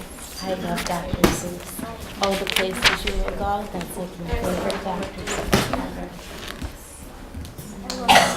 But we definitely need a book, so even if I'm not doing it, we were science class in the classroom, we need to do it now. This class though, right? What was your question?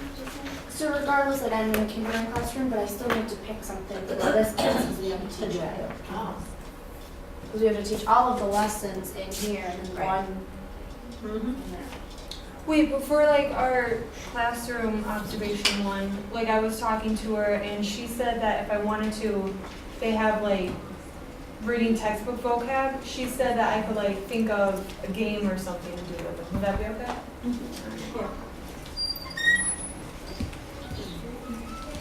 If we do that, I'm trying to think, like, if I come up with, like, because I really want to see literacy anyways, in, like, my placement, when I was in kindergarten class. Can I come up with a literacy activity, or do I have to have a book that I do with Well, So I've only see what seen the that That's where those activities big working books on, come into play. like, letters and things like that, so I'm Mhm. thinking of maybe, like, something with the alphabet kind of activity. Yeah, and then we can find a book probably that goes bad. So there's so many So, alphabet books. yeah, I have, like, an alphabet book, but it's just kind of, like, basic, it's just reviewing the Yeah. alphabet. Mhm. I'm getting hungry again. Pages 4, 5, and 6. So you could use one of these for that and also for what you're doing here. Oh, yeah. Yeah, you can. So it's just like, I I just have. thought while you were watching it, I What else? we have to do, we look at the lesson that you're going to do for it here. Oh, yeah. Okay. It's easier than And we get- These are mostly historical fiction. Yeah. Wait,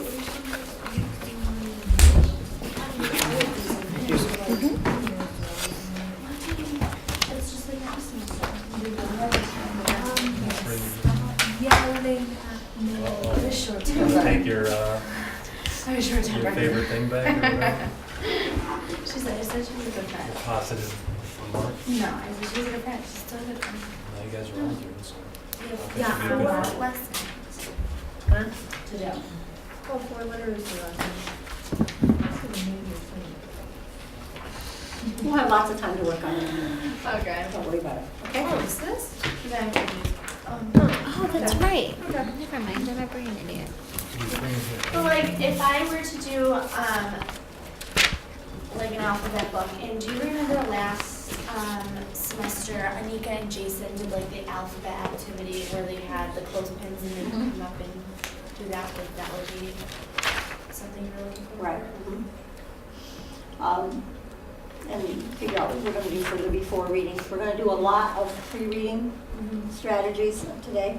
So you would have to figure out what you could do to introduce that book, you know, the pre-reading things that you would do. Okay? Okay, so again, keep your study guide out so we'll know what in chapter 2 is important as we go along.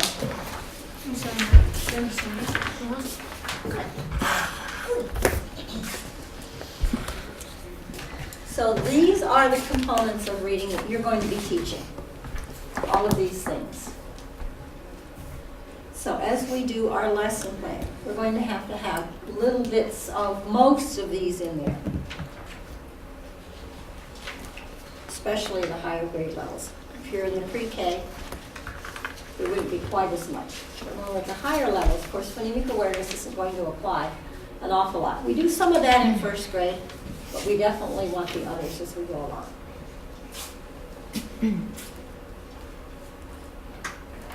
Looking at the reading process, keep saying this over and over. Your literacy lesson will consist of the first 3 steps.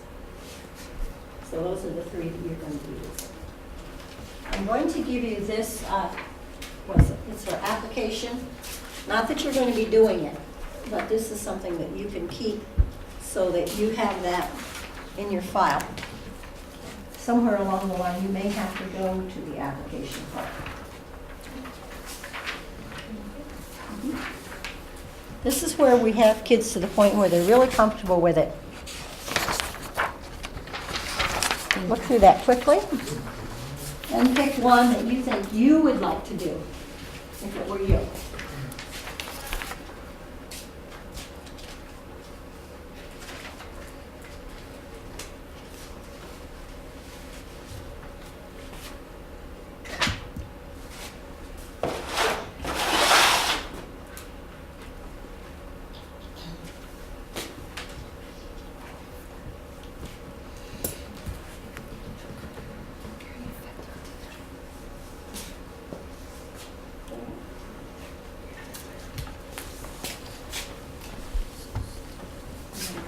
Mandy, which one? I like the visual projects. The one I see is make a book box and fill it with objects and pictures representing the book. I think that's a really neat idea. I've never seen it done, but it sounds really awesome, for little kids. Okay, good. Call a name and toss it. Stephanie, what would you choose? I like prepare illustrators of a book of a story event to make clothesline props to use and to retell the story. And why do you think you picked that? Because I think it'd be fun with little kids, especially them drawing, and that's a fun way to retell a story instead of doing that guided, the read out loud. It's basically a version of a read out loud, but it's more interactive and hands-on. Okay, good. Summer? Awesome. Summer? Thank you. I like the writing projects because I like to write. I like the write another episode or a sequel for a book. I think that's interesting for them. And they would definitely have a lot of ideas to share. Jason? I like the talk and drown projects. The one where it says write a script and present a play based on a book. I think like letting like the kids make their own script up and acting out like maybe like if they were to end the book, how would they end it? Or maybe if they wanted to add it apart, what would they do or something like that? And have them act out. I think it would be really fun for them. Okay, good. Hopefully when you're a classroom teacher, you will get to those 2 that are in black. It's only because you're in a small time frame for where you are. That's the only reason why you won't get there. But those are really the things that kids will remember time after time. Hey, Jason, pick a friend. Learn. Nobody over here. I like dress as a book character and sit on the hot seat to answer classmates' questions. I did that, and it was really fun. I like the social actions projects, write a letter to the editor of a local newspaper and a topic related to the book. I think that it's like, you get like feedback of the children of like what they would want to do, and just making like a letter to the editor about which one it is. Okay, good. Is Emily? Well, way to go.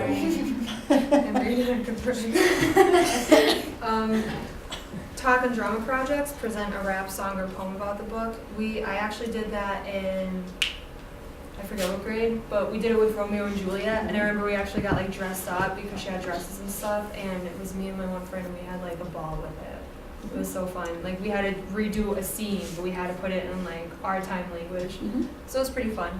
Yeah. That's what I would do. Yeah. You just took both of mine. Oh, Like, go figure. Yeah. I'm not What even if it making was that just up. So much on What if it was I wanted the just- hot seat, Mhm. stolen. And I like to present a rap, Mhm. stolen. Okay, all right. It's always hard being last, isn't it? Yeah. Yeah. Thieves.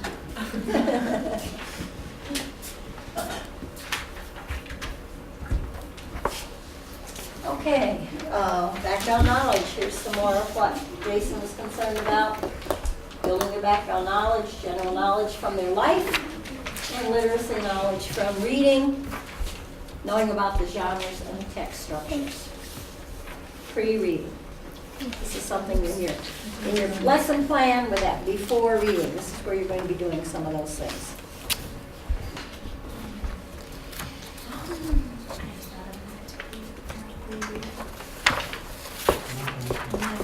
Setting the purpose and motivation. I had this book that I had done with fourth graders a lot. And then if for the time of year I could have a real geranium plant, I would have. But the best thing to really get kids going is if you have something that you can hold in front of you. This is one that I just found in a flower shop and it worked well. Red flower goes west. So it's just something to just start a conversation. You give it to the kids and pass it around and talk about what it is and how do they think that would play a part in the story. So anytime that you can do that with something that they can really hold in their hands. So as you pick a book that you're going to be using, again, we can come in and we can talk about it and see what we can do to really start getting the kids interested and hooked. I said my chickens had just started laying. Some of them took a rest and they're laying. So I have all these little teeny tiny eggs.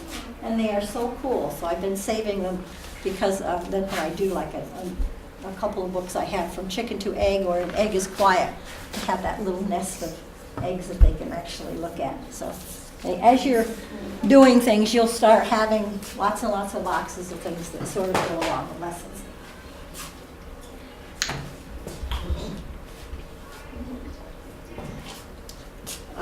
And then setting their own purposes as they read.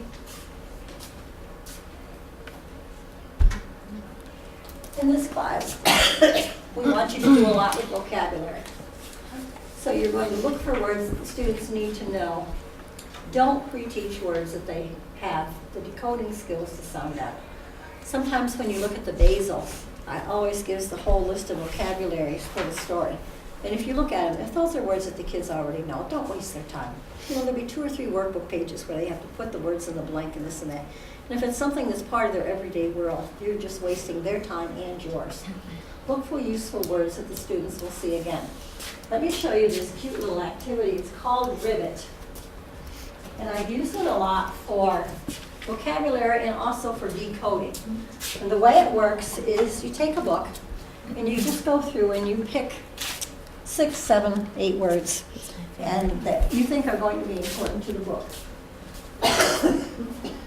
The way it works for decoding is, as I start, can you all see? Yep. And as if you start to see, sound it out. What do I have so far? Bar. Farmer. Farmer.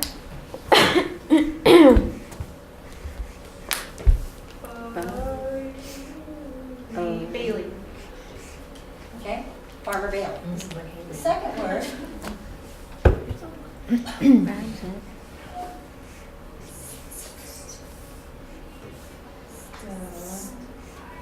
Still.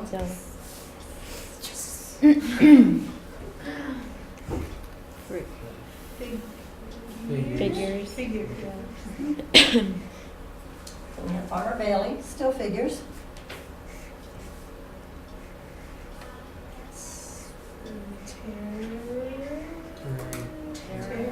Terror.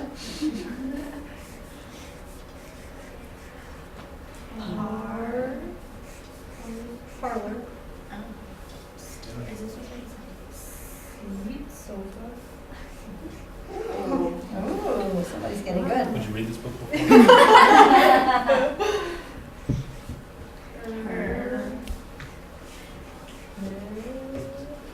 Yeah, you didn't get that one. Hermit?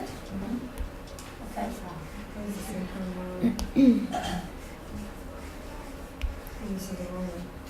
Thermometer. We have an overachiever in the group. Yeah.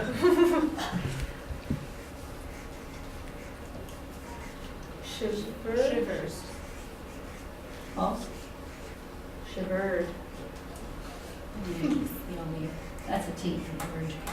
And I would be doing this where they could see better than what you can from there. Alone? Tag along. The last one. Disappear. Disappear. Disappear. Okay, so these are words that are pretty important to the story. Cute way to do vocabulary. Let's read them. Farmer Bailey, still figures, hair, read it with me. Sofa, hermit, thermometer, shivered, tag along, disappeared. Flip over your PowerPoint and do a quick look. What do you think, using some of these words, what do you think is going to happen in the story of the stranger? Just write it out quickly. Couple He seconds. sees an alien. Okay. Yeah, building a little background knowledge, getting their schema going, What would you think is gonna happen to based on that? using a few of those words, predicting almost what you think this story might be about. The stranger.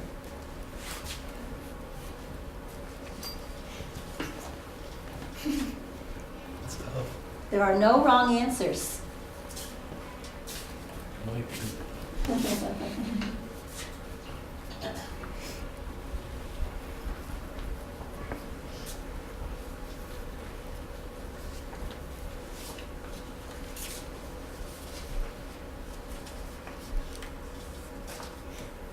Much more fun and meaningful than doing 3 or 4 workbook pages.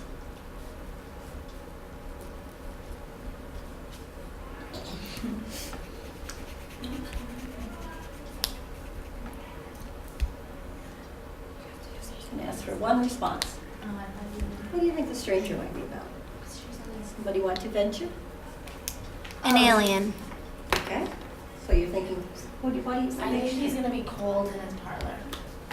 Okay. Think Farmer Bailey's going to be cold? Yeah. And he's gonna use his thermometer to check. Okay, is anyone familiar with the book, The Stranger? Chris Van Allsburg? We'll look at it another day. It's really a cool book. 5th and 6th graders love Chris Van Allsburg.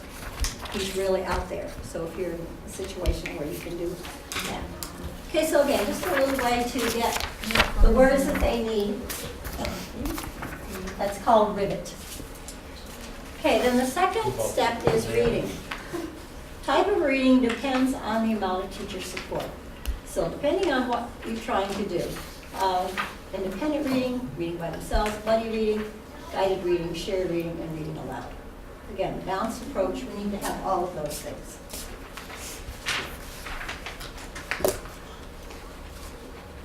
Independent reading is the most authentic. Circle that. Most authentic.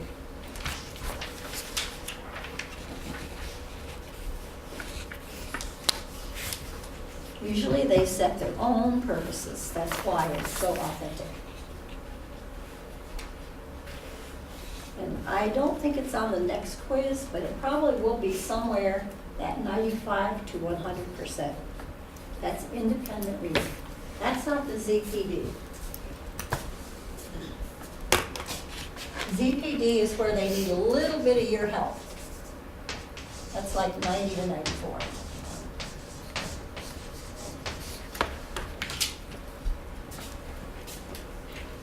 This is the kid that can read Harry Potter like a whiz. He can read Diary of a Wimpy Kid. During independent reading time, he grabs his book, he goes over and sits in the corner, and he is lost in his own world. That's where we want them to be. Okay, choosing their own books, having lots of time to do it. Okay, buddy reading is an important one. Star it. That is a quiz question. Very social. They help each other and talk about what they read.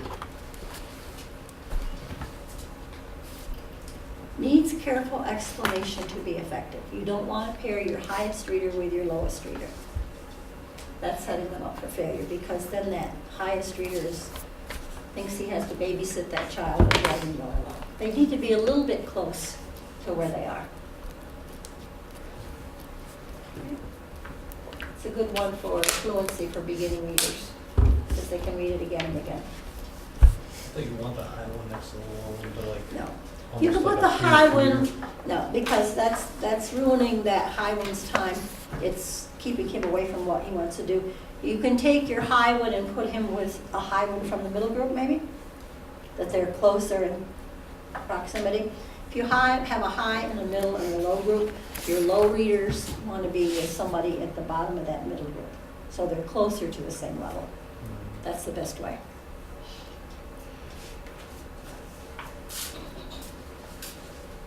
Otherwise, they lose interest. It's almost as bad as round robin reading if that child doesn't know the words. There's real stumbling around. And I don't know why. Mrs. Crawl's slide is empty here. Oh, okay, she has all this. What would you do first? Okay, we had talked about this, groups of 4 to 6. Guess I have to keep doing this, right? Using the level text. There we go, your 1994. These are percentages that you really need to have as part of your vocabulary. Again, I'm sure it will be on the PAC test as we go along. Anything below 90 is frustration level. We read at the beginning of the lesson while the teacher observes. This is your little group that you're working with. Plan a mini lesson based on where they are. Okay, and I think that's all she had there. So then we go on to shared reading. Here's where you're doing the modeling, the big books like you did in your last class. They cannot read the text on their own, circle that part. You don't want to share a book that they can already read. Shared reading is something that's a little bit too hard for them. And again, you know they need to be able to see the text as the teacher reads, whether you're putting it up on something like this, or if they actually have the book in their hands. Reading aloud can be interactive. That means that they're joining in. Here we go, above the student's reading level. Students can predict, ask questions.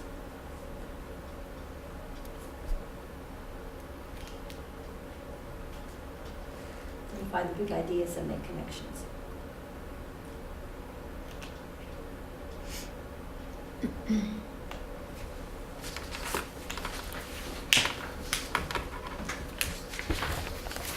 Very important slide, start.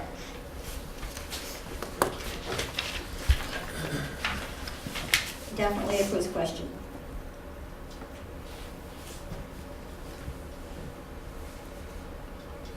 Okay, reading aloud does all those things. That's why when teachers say they don't have time to read aloud, we try to work with them and say, you need to make time to read aloud. I will say in the Basel Reader, there is like a little one-page story that they suggest in the lesson plan that teachers read aloud to the group, because that gets them, it has some of the ideas that's going to be in the story. Okay, you hear a model of what the fluent reading looks like. So then, after they've read, they need to respond. And they can do this with lots of different things, like reading logs, and learning logs. Grand conversations, this is discussions that I think in your text, if you've noticed in your text, toward the back there are those orange pages. A lot of the things that we talk about, if it's in colored, if you're in the middle of the chapter and it's in colored, it'll refer you back there. So it will go, and it's in alphabetical order.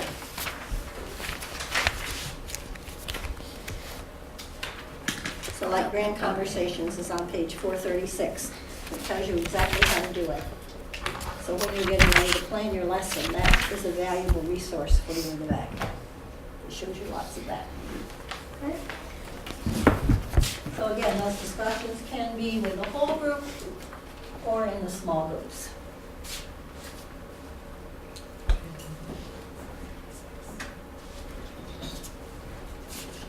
And exploring, again, this is something that you're not going to be doing, but this is something that Common Core really wants the kids to do when they're doing, taking the testing from the Common Core.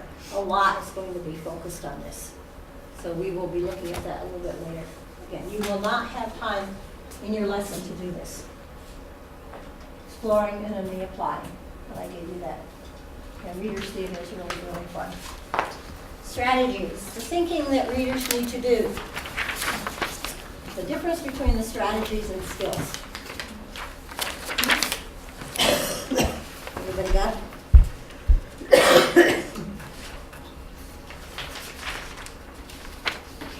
So much before we talked about skills. We thought it was just automatic. We thought that it just happened naturally for kids.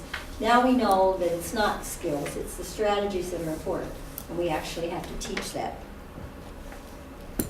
So if we look at the next slide, it's going to tell you how, and provide that step-by-step explanation, modeling through think alouds, the guided independent practice application. This was from a book called The Power of Retelling. And I found it very, very useful. What I would do is I would have this up and we started a new story. And it would be blank except for these things. I just put this here so that you would know. So in the beginning we just take and look at the book, maybe take a picture walk. And this is the student's logical guesses of what the story might be about. Predictions are based on the book title, the cover, illustrations, and other information. So what they would do is on their sticky notes, they would be doing this and we'd be bringing those up. Then after we do this is before reading. So this is something that you can do when you're doing your lesson. Also vocabulary is going to be before. I think the author might use these words to tell the story. Students' logical predictions of what words the author might use based on the given information and in response to their predictions. Also identified words that are essential to the understanding of the story are introduced. Sort of like I did here with ribbon. So then we go into this part as we are actually reading. Usually during reading, we'll things they notice, things that they wonder about. Here's your connections. And then at the end, you're going to give them story maps so that they can retell the story. So again, the things we're going to be working on the next week or so are these first two ones. That's what are very important. So really, you won't want to do your lesson in your class until we've done a lot of this. I think what Joe said, you just have to have it set up March 28th or something like that. So, okay?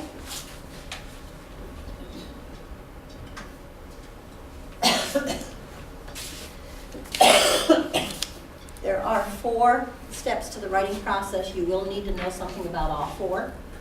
So star these. Rewriting is the most neglected. The brainstorming, choosing a topic. Teacher selected topics should be broad enough so the students can decide what would be best for them. This is usually where we have kids in kid writing, we have kids drawing. So that would be their pre-writing. Sometimes after the drawing, we try to get to the point where we give them a web, just like we use in lots of things. Put something in the middle, like if somebody's interested in horses, instead of going right to the page and writing about horses, try to get them to do a little bit of this. Okay, just a couple of ideas, and we'll get more into that as we go along. Most of the time, kids should not have to write to a prompt. Most of the times, they should be able to free write. In life, they do need to do some of that writing to a prompt, so they need some practice in that. Most basals have a writing assignment with each story.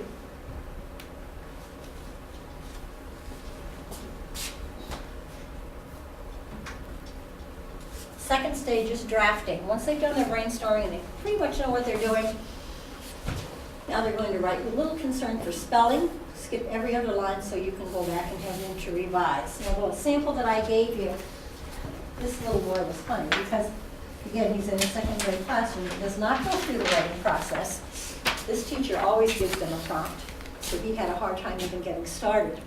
He says, what do you mean I could write anything I want? He couldn't think of anything to write about. And I knew the family a little bit, and I knew that they had a dog that had run away. So that's why how I got him started.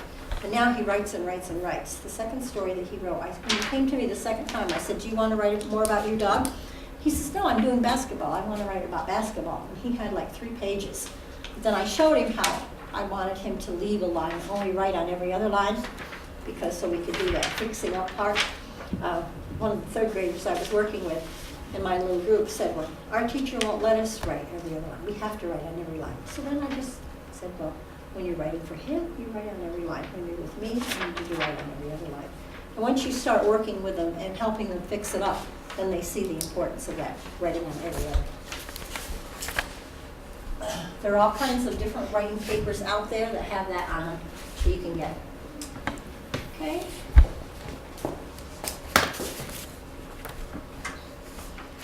Third step is revising. Well, there's a lot of confusion sometimes with college students between the difference between revising and editing. Revising is where they go and share it with their peers, and their peers listen and respond, but they're not really fixing it up yet with the mechanics. Maybe their friend will say, well, tell me more about that, or I don't understand that.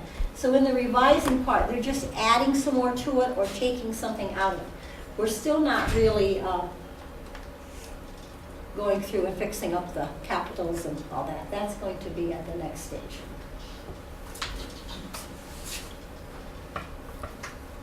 Editing. This is where we focus on the mechanics. We proofread to locate the X errors, and model how to edit, and sometimes they have checklists, conference with the student, after the student has looked for the errors. We want them to fix it up themselves as much. And every time a child says they're done, I'll say, go back and read it now and see if it says what you want to say. And invariably, they'll find something that they'll pick up on. They need to change before they actually do.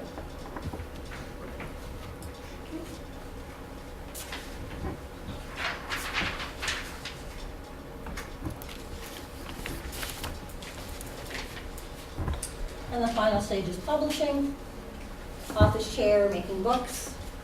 And if they have a nice folder with maybe 5 or 6 writings that they've written every day for the week, they get to pick the one that they want to bring to this part where they're going to revise it and publish it. Not very many, just a few. But still in the child's portfolio, you want some of both. You want to see what we sometimes call the sloppy copy, and then you want to see when they actually did. But they really have to have that time to be in the author's chair and share. Because that's the reason we write, is to communicate to others.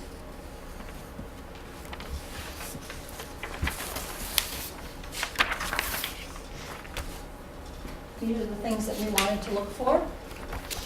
And some of you mentioned some of these when we were looking at our writing sample. The ideas, the organization, the voice, word choice, sentence fluency, and mechanics. This takes a long, long time to develop.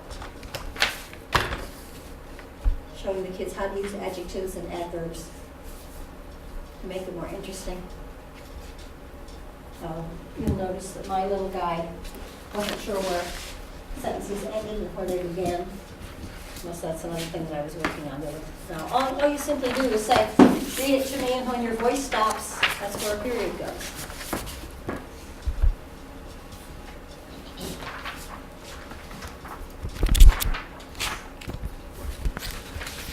Okay, let's go to page 66.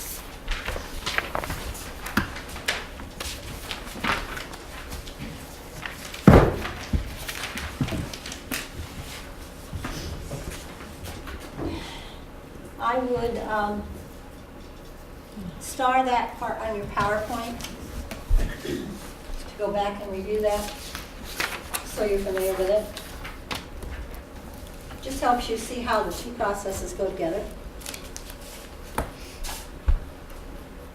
I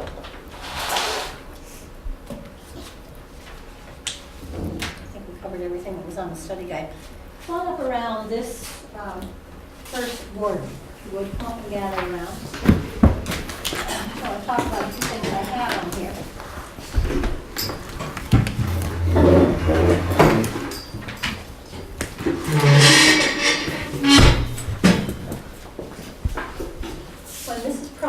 talks about how there's so much information.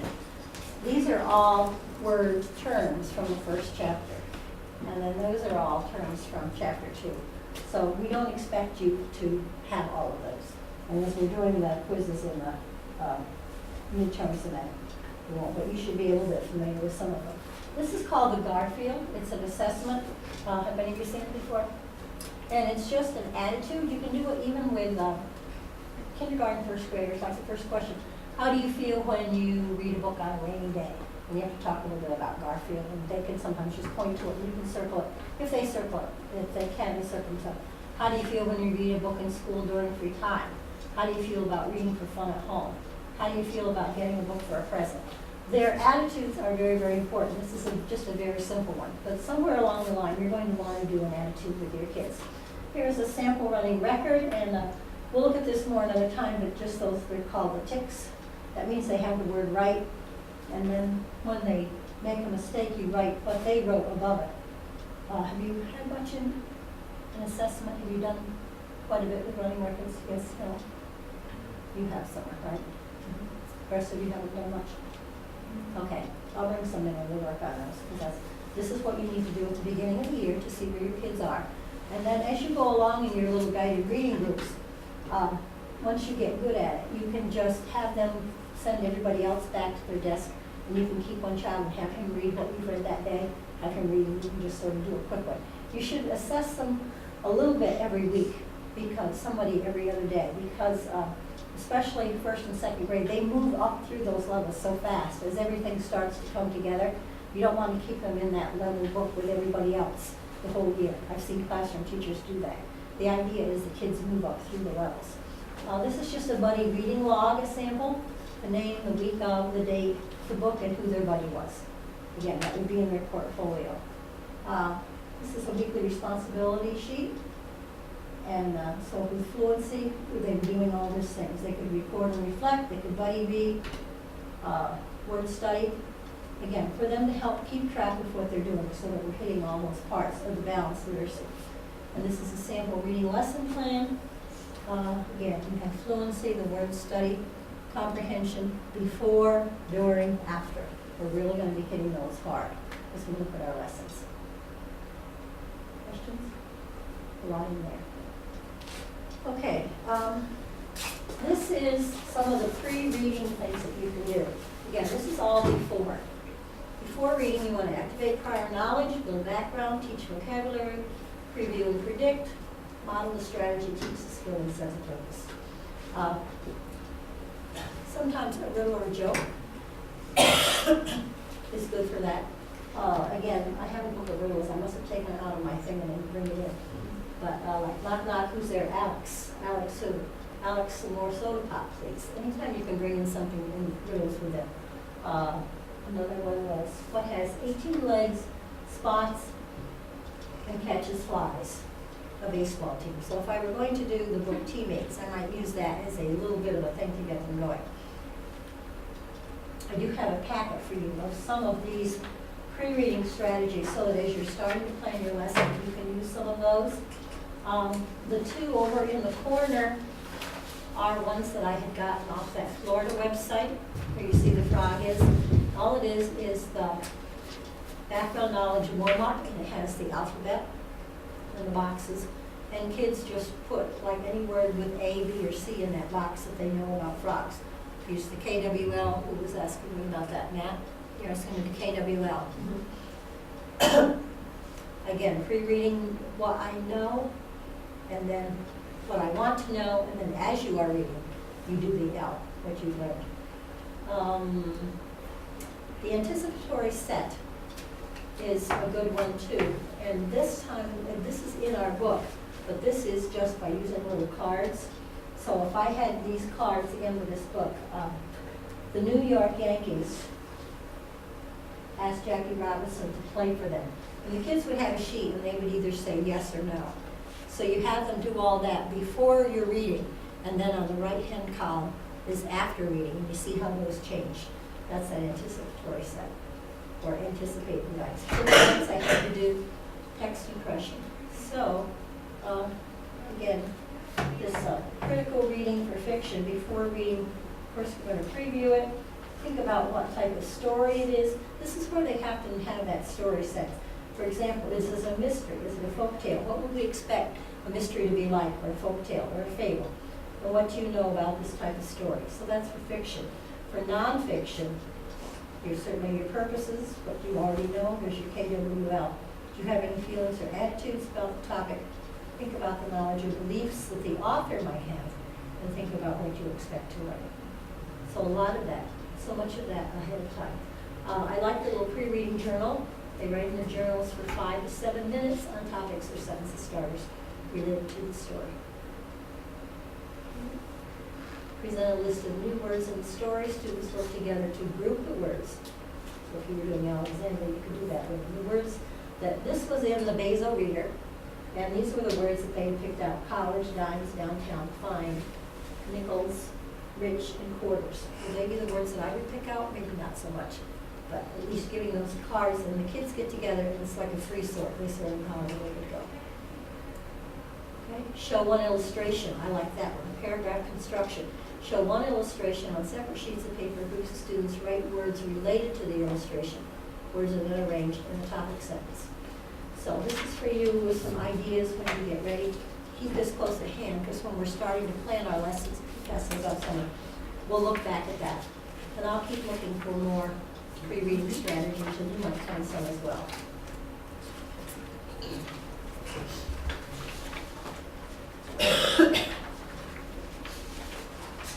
I'll let you make your way back. You done with that?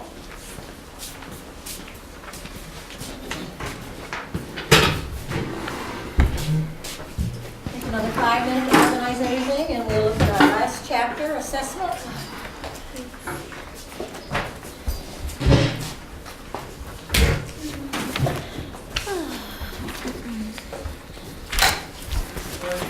These extras.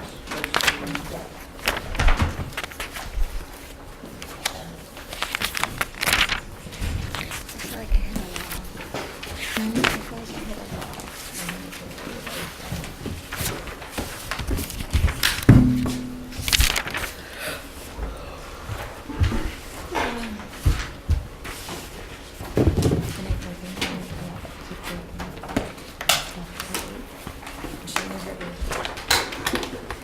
You know, when you're just starving and you just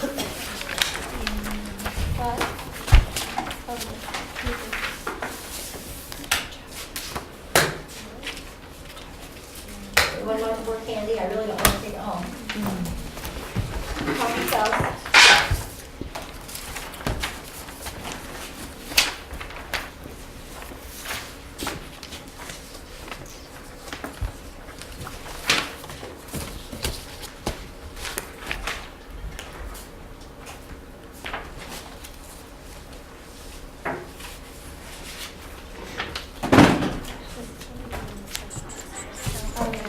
Now, I think, did I email you a video to watch? Yeah. I thought I did. On 28 assessment. minutes, right? Assessment. Did it work for everybody? I just want to know if I watched the right one. Okay, well, Was it 28 minutes and like some second? oh, it was on assessment? There was like a couple. Okay. It's like, I'm watching it. No, I don't think it was on 20 minutes. I remember it. I think you're on time.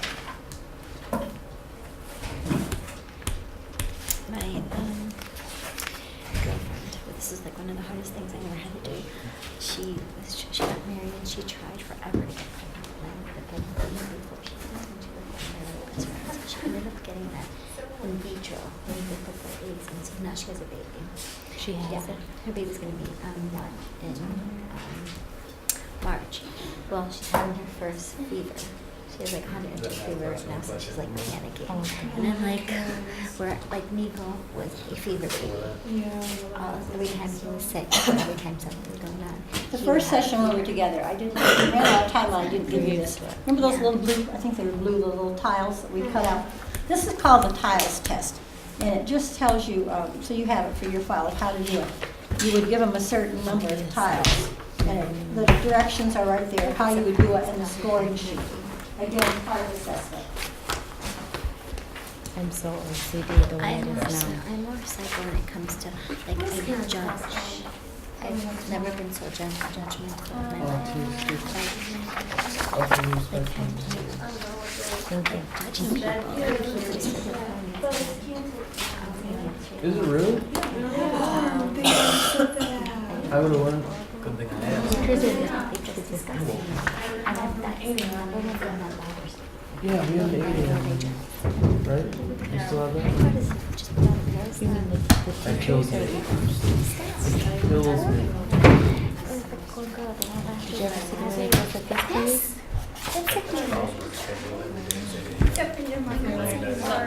Sweatpants. Just dress like casual like this, and I think it would be perfect. Or like, Anything was coming out of the sky. Again, because we don't have everything on Moodle, we want to look at this rubric for your lesson plan. At this point, we're mainly focusing on the before reading, which is what we were just talking about.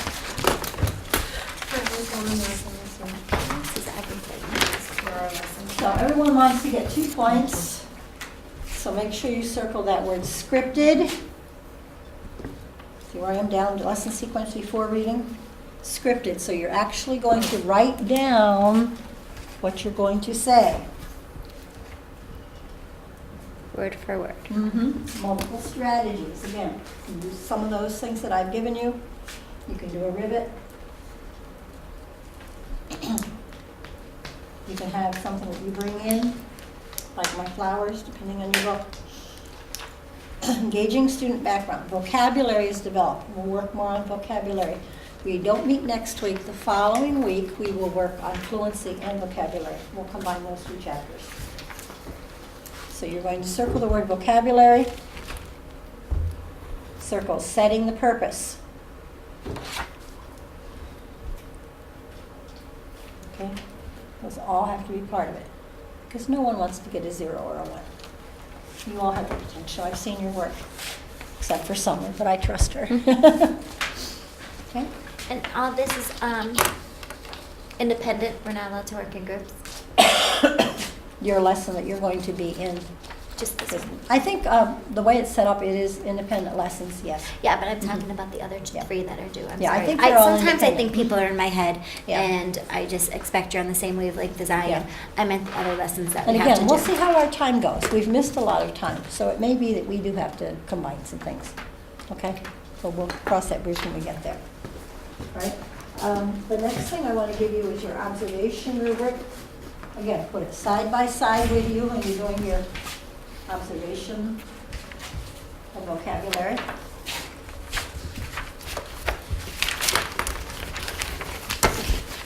Let me look, see what I marked on my. Because you really need to have multiple viewings before you really know what you're doing.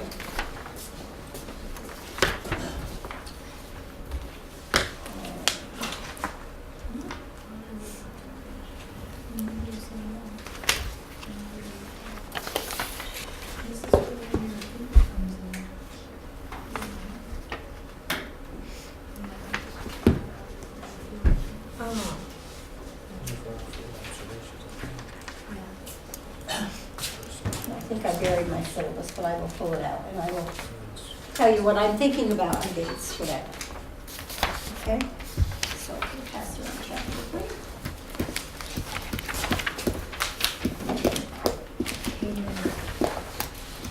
I'm the statue that crushed it. And I'll shade it for later. Please never say anything. I'm thinking probably observation 1 due March 18th.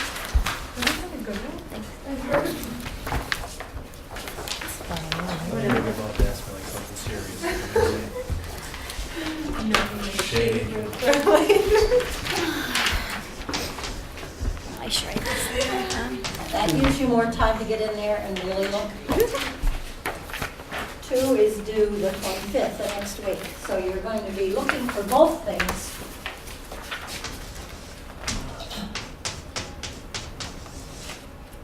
You're going to be multitasking with this. What is that? March 18th. And the 20th. That gives you a little more time.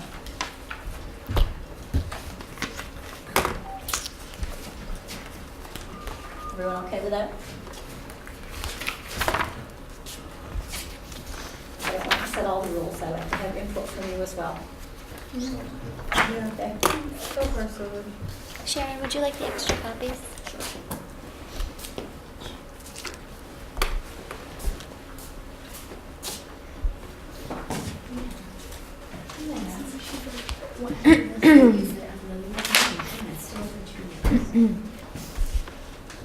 I think he's not coming from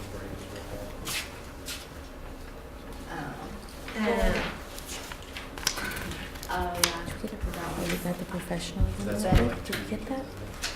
Did you get that? So it's only, yeah, it's that one is like 1 week in between.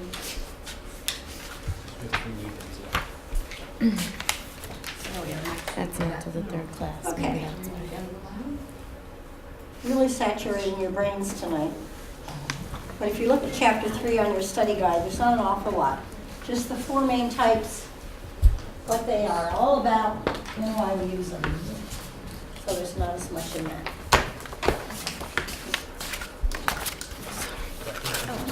I'm So left-handed. it's okay if my voice That's is why in the other big. class you switched sides with me, right? You Didn't just need to talk more. Yeah. Okay, the first type we're going to look at is formative. Ongoing means keeps going forever and ever. Gives you immediate feedback to you and your students. Authentic observations, conferences, and student work samples. Okay, the writing sample that I have would be that. When you're doing guided reading, there is a sheet provided by Fontes and Pinnell, and it has like just columns. So up in the corner you put, and it's best that you're not going to get to everybody. So like when you would start one day, you would hopefully maybe get 2 kids in.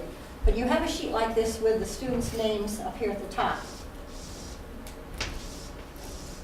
And you're just going to, as you're watching them read, you're going to be making little notes and dating it. So maybe you'll only get 2 done today. But that's a way for you to be organized. The next day you're going to try to hit the next 2. And then the next day, the next 2. Okay? Your top readers are pretty much, you're going to meet with them maybe once a week, and then they're going to be off by themselves. They're going to be doing lots of reading and lots of discussing. So you're just going to have to maybe see them once a week, and you'll be able to take notes. This is just, you're not going to be doing a running record or anything. You're just going to be noticing behaviors and keeping that. You're going to be conferencing, and there's regular conference forms, and I will get you some of those. There's lots of different ones that you can help track. That's the formative. Doing lots of that. Summative. This is like your PSSA, circle that. Good quiz question. What is a PSSA? What kind? Administered at the end of a unit or theme. So this is the tests that are in the basal workbooks. They are summative, unit or chapter tests. You're comparing the kids to other students or against grade level standards. Shouldn't be doing this as often. Again, I know classroom teachers that are doing really good. And then the thing is, they're doing so much testing that then they don't have time to analyze the data and see what they're going to do to plan their instruction. Your formative is much more valuable to you as a teacher. Okay, the screening is like the dibbles that we get done. Circle that. That's important. That's pretty much, I think, the only one that we're aware of that we're doing. Again, it just gives you an idea of where they are. Doing it at the beginning of the year, middle, and end is usually when it's done. Diagnostic is usually done by a reading specialist or a psychologist. They're using an informal reading inventory. Again, not too many classroom teachers have to do that. So those are the 4 types. Okay, classroom reading assessment. Using level books to determine their reading levels. There's your running records. Informal procedures, test to diagnose strengths and weaknesses, collections of work samples, Need to use a combination of informal and formal assessments. I love portfolios. Has anybody seen any? Do you know what your teachers are using? Probably Mine haven't gotten are. that far with it. They do a Howard Gardner. That piece of paper of the actual their work is so much more valuable. And determining the reading levels, again, I said those are sort of the percentages that you're going to need to know. This comes from the learning record. I think I have another one here. And there's a sample in your book. Why don't you switch back to those orange pages to the R. Again, they're in alphabetical order, find learning record. I'll leave the one that I copied.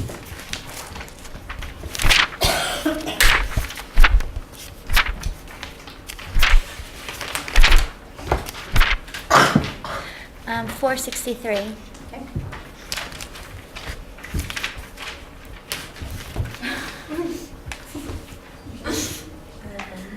Explaining it. Give you an example. Talks to you about the marking, and again, this is a whole class in itself.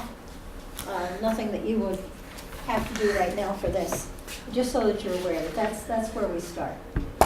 Okay, making little marks, the words that they know, and then analyzing it.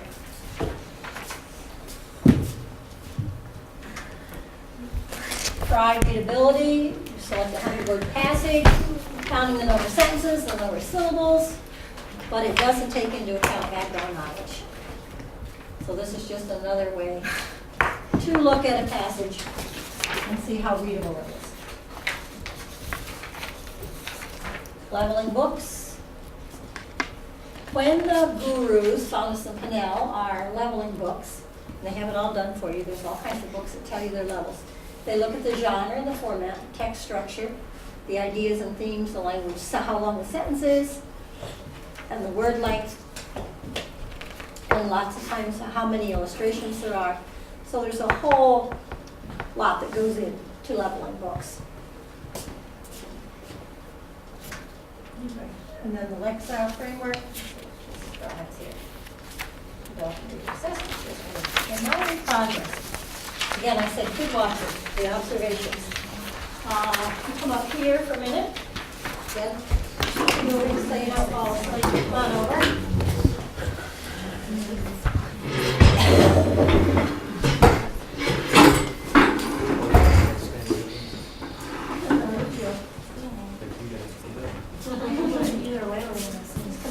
So you can say, okay, the first one up there is the sight word assessment. That's just a word list. You want to know what words they can automatically read. This is formative. Spelling knowledge, something called the monster test. Have you heard of it before? It's called the monster test because the first word you give the kids is monster. And it's just like a little spelling test. You give them 10 words. And from that, then it tells you what sounds, whatever they have. It's a quick, it's not real scientific, but it really gives you an idea. And then later, 2 months later, you give it again, and then you can see the growth. And again, that would go in their portfolio. The running record you would see there with the tick marks, the words that they know, and then analyzing it. Writing samples. Okay, this is the one I was telling you, the observations with kid writing. That's from the Faunus and Pinnell book, where you're actually putting little notes about the kids. You'll want to have a profile sheet of all your students. And this tells them you would fill in August what guided reading level they were on, and then as it goes up through. Student reading assessment profile sheet, again with the levels. Fluency scale, how many words per minute people reading. Summative, here's the reading streak, chapter test, PSSAs, and screening. They're only when you look at the doubles. Gives you that.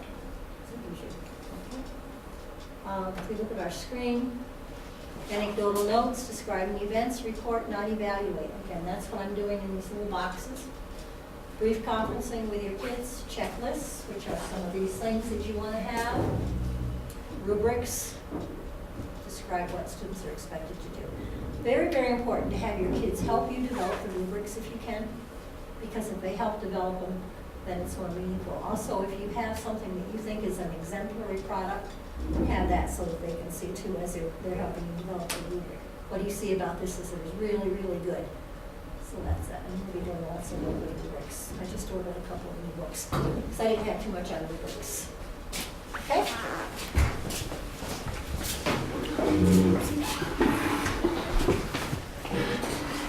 Look on our running records. The student reads out loud.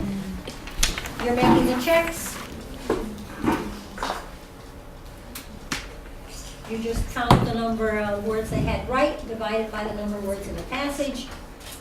And a chart on page 87 is example of analyzing a running record. Let's look at 87.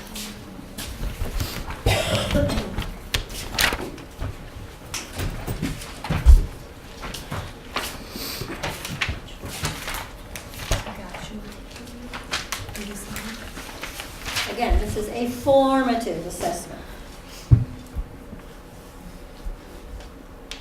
Cam and I talked about this, meaning, visual, and syntax. Syntax means it's a grammar. If the text said didn't and the child said did not, then that was an error in syntax. If the word was grumble and the child said grumpy, it's a visual thing because it was almost right. He looked at the word and didn't look all the way through to the end. The word always, the child did nothing, so he doesn't get any mark at all. Let's find one that is. So this child is making mostly visual errors. So that tells us that we need to work with that child, probably with Alconin boxes and things like that. The child is not looking all the way through the word. If you look at move and make and scarf, they're looking only like at the first letter and they're making a guess. So we need to slow that child down and make sure, so lots of word work with moving tiles and things like that to get him to do that. It's amazing what a running record will tell you.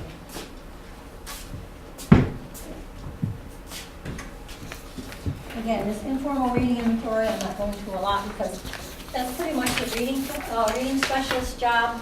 They give a word list and a graded passage, and you just have the child, you start where it's pretty low, but they can read it easily, and then you just keep going and going and going until they get to that 90 to 94. And then there's questions that they have to read. There's always an informational and an expository. Portfolios, collections of artifacts over a period of time.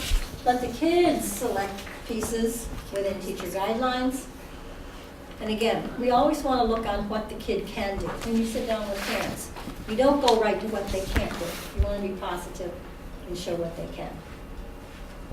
Okay? And based with that portfolio, you can spread it out and set with the kids, and that way you can conference with them on where they're going to go from here.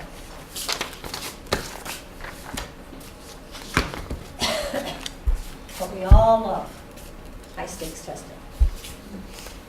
Okay? They provide little information for making instructional decisions. It's mainly an accountability thing, and now it's going to be, when you are teachers, whether or not you get a raise. Eventually, by the time you are teachers, your kids' scores are going to decide whether you get that raise, I'm sure. Like PSSAs. Yeah.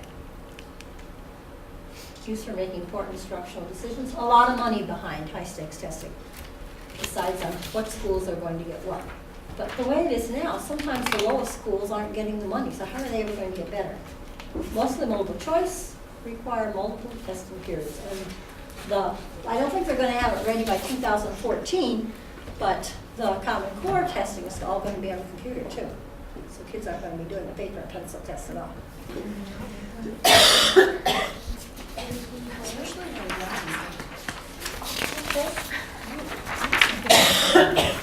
Well, if you need to do that, because I'm losing my voice.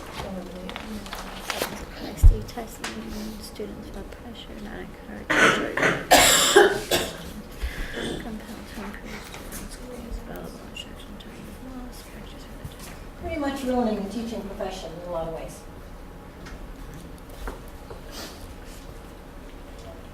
Things that you can do to help them.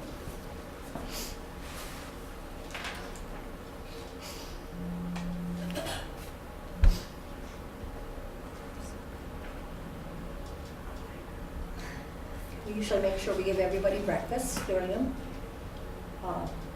Some of the classrooms got real creative and had like a sandwich board outside, and the kids they'd have, catchy little names for whatever it was that they were having, I'm trying to make it fun. We usually have a pep rally before, like the Friday afternoon before we're going to be doing it on Monday. We have a big pep rally or a little school dance or something to get them going.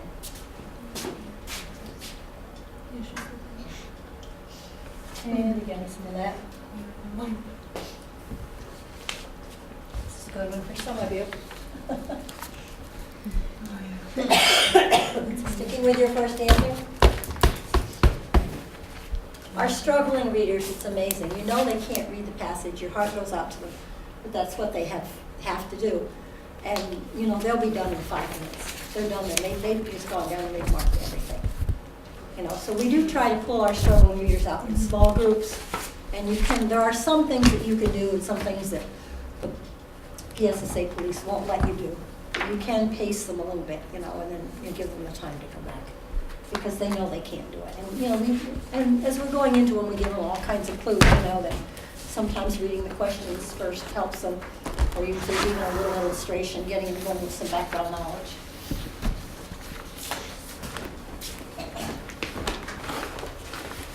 Okay. Chapter 6, I have a little assignment. Since we're going to combine 6 and 7, I'll get you started on it. This is another graphic organizer that you can use for informational text.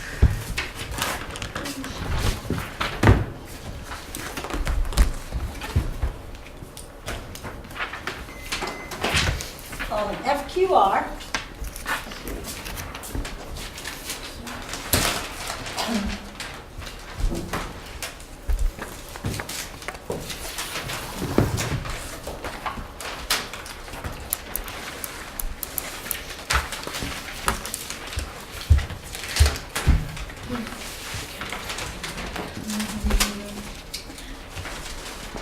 I know your brains are jumbling because we did so much tonight, but I think if you just focus on your PowerPoints and the tips that I gave you, you will be fine.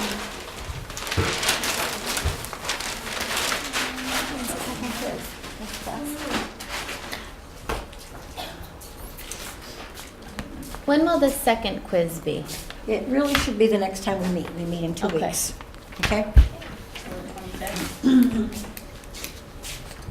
There's the 18th of me.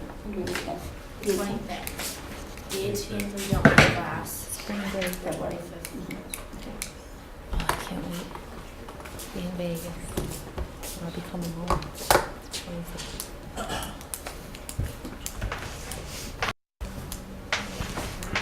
Maybe I won't even need to come back to school because I'll hit millions and millions of dollars. That'd be awesome. I doubt it. I'm jealous. How long would $1 million even last anyhow today? Not going to. A year? Not with 3 kids. 3. And then I can go Thursday. In my own. Okay, hopefully as I am reading and I find a fact, I'm going to raise some questions as I read. It doesn't always happen. So for every fact, you don't always have to have a question or a response. On my chapter 6. So I'll turn to page 184.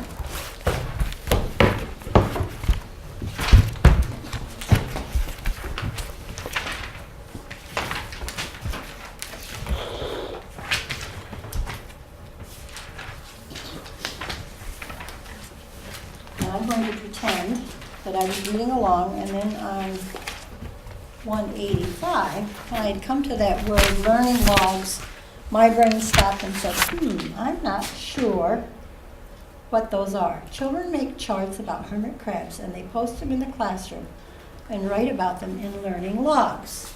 So on your fact, and write small so you have lots of room to put your ideas. I'm just going to put write in learning logs.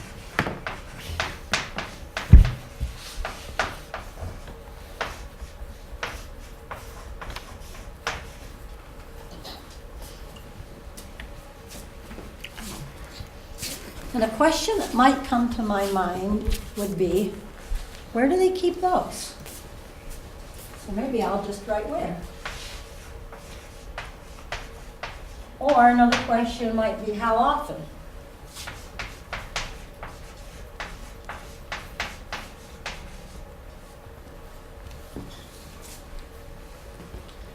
And because I like to write and write and write, my response might be, I'd like that. If I hate to write, I might put, that sounds crappy, okay?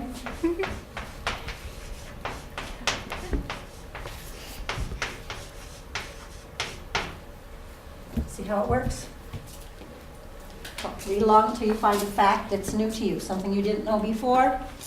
Then maybe you have a question about it that spurns off, and then a response, personal response. So that's what we're going to do, just collect a few of those in chapter 6. And that's what we'll start with when we get together. Okay, questions, concerns? So we're reading chapter 6, and then we're going to go over stuff we don't know. We're going to write it on here, and then we're going to write what we think about it. All right. Yep. And we have quiz 2 and observation 1. Next time we meet. No, observation 1's not till March 18th. Not until March for observation 1. And then I'm observation giving you time to observe. 2, the 25th. Okay? You all right? We will do both chapters 6 and 7, so if you get time, browse around in 7 too. We have to combine So we have fluency and class next week? vocabulary. We don't have class. We don't have The class. But I would 25th. rather spend not too much time on fluency and a lot more on vocabulary, since that's what you're observing. That's another, Jason, why we're not pushing too much. I want you to be observing vocabulary, but it won't make as much sense until we've done the chapter on vocabulary. Yeah. Okay? Right. All right, thank you very, very much. I hope we all talked loud enough for our video. Yes, those are for you. Thank you.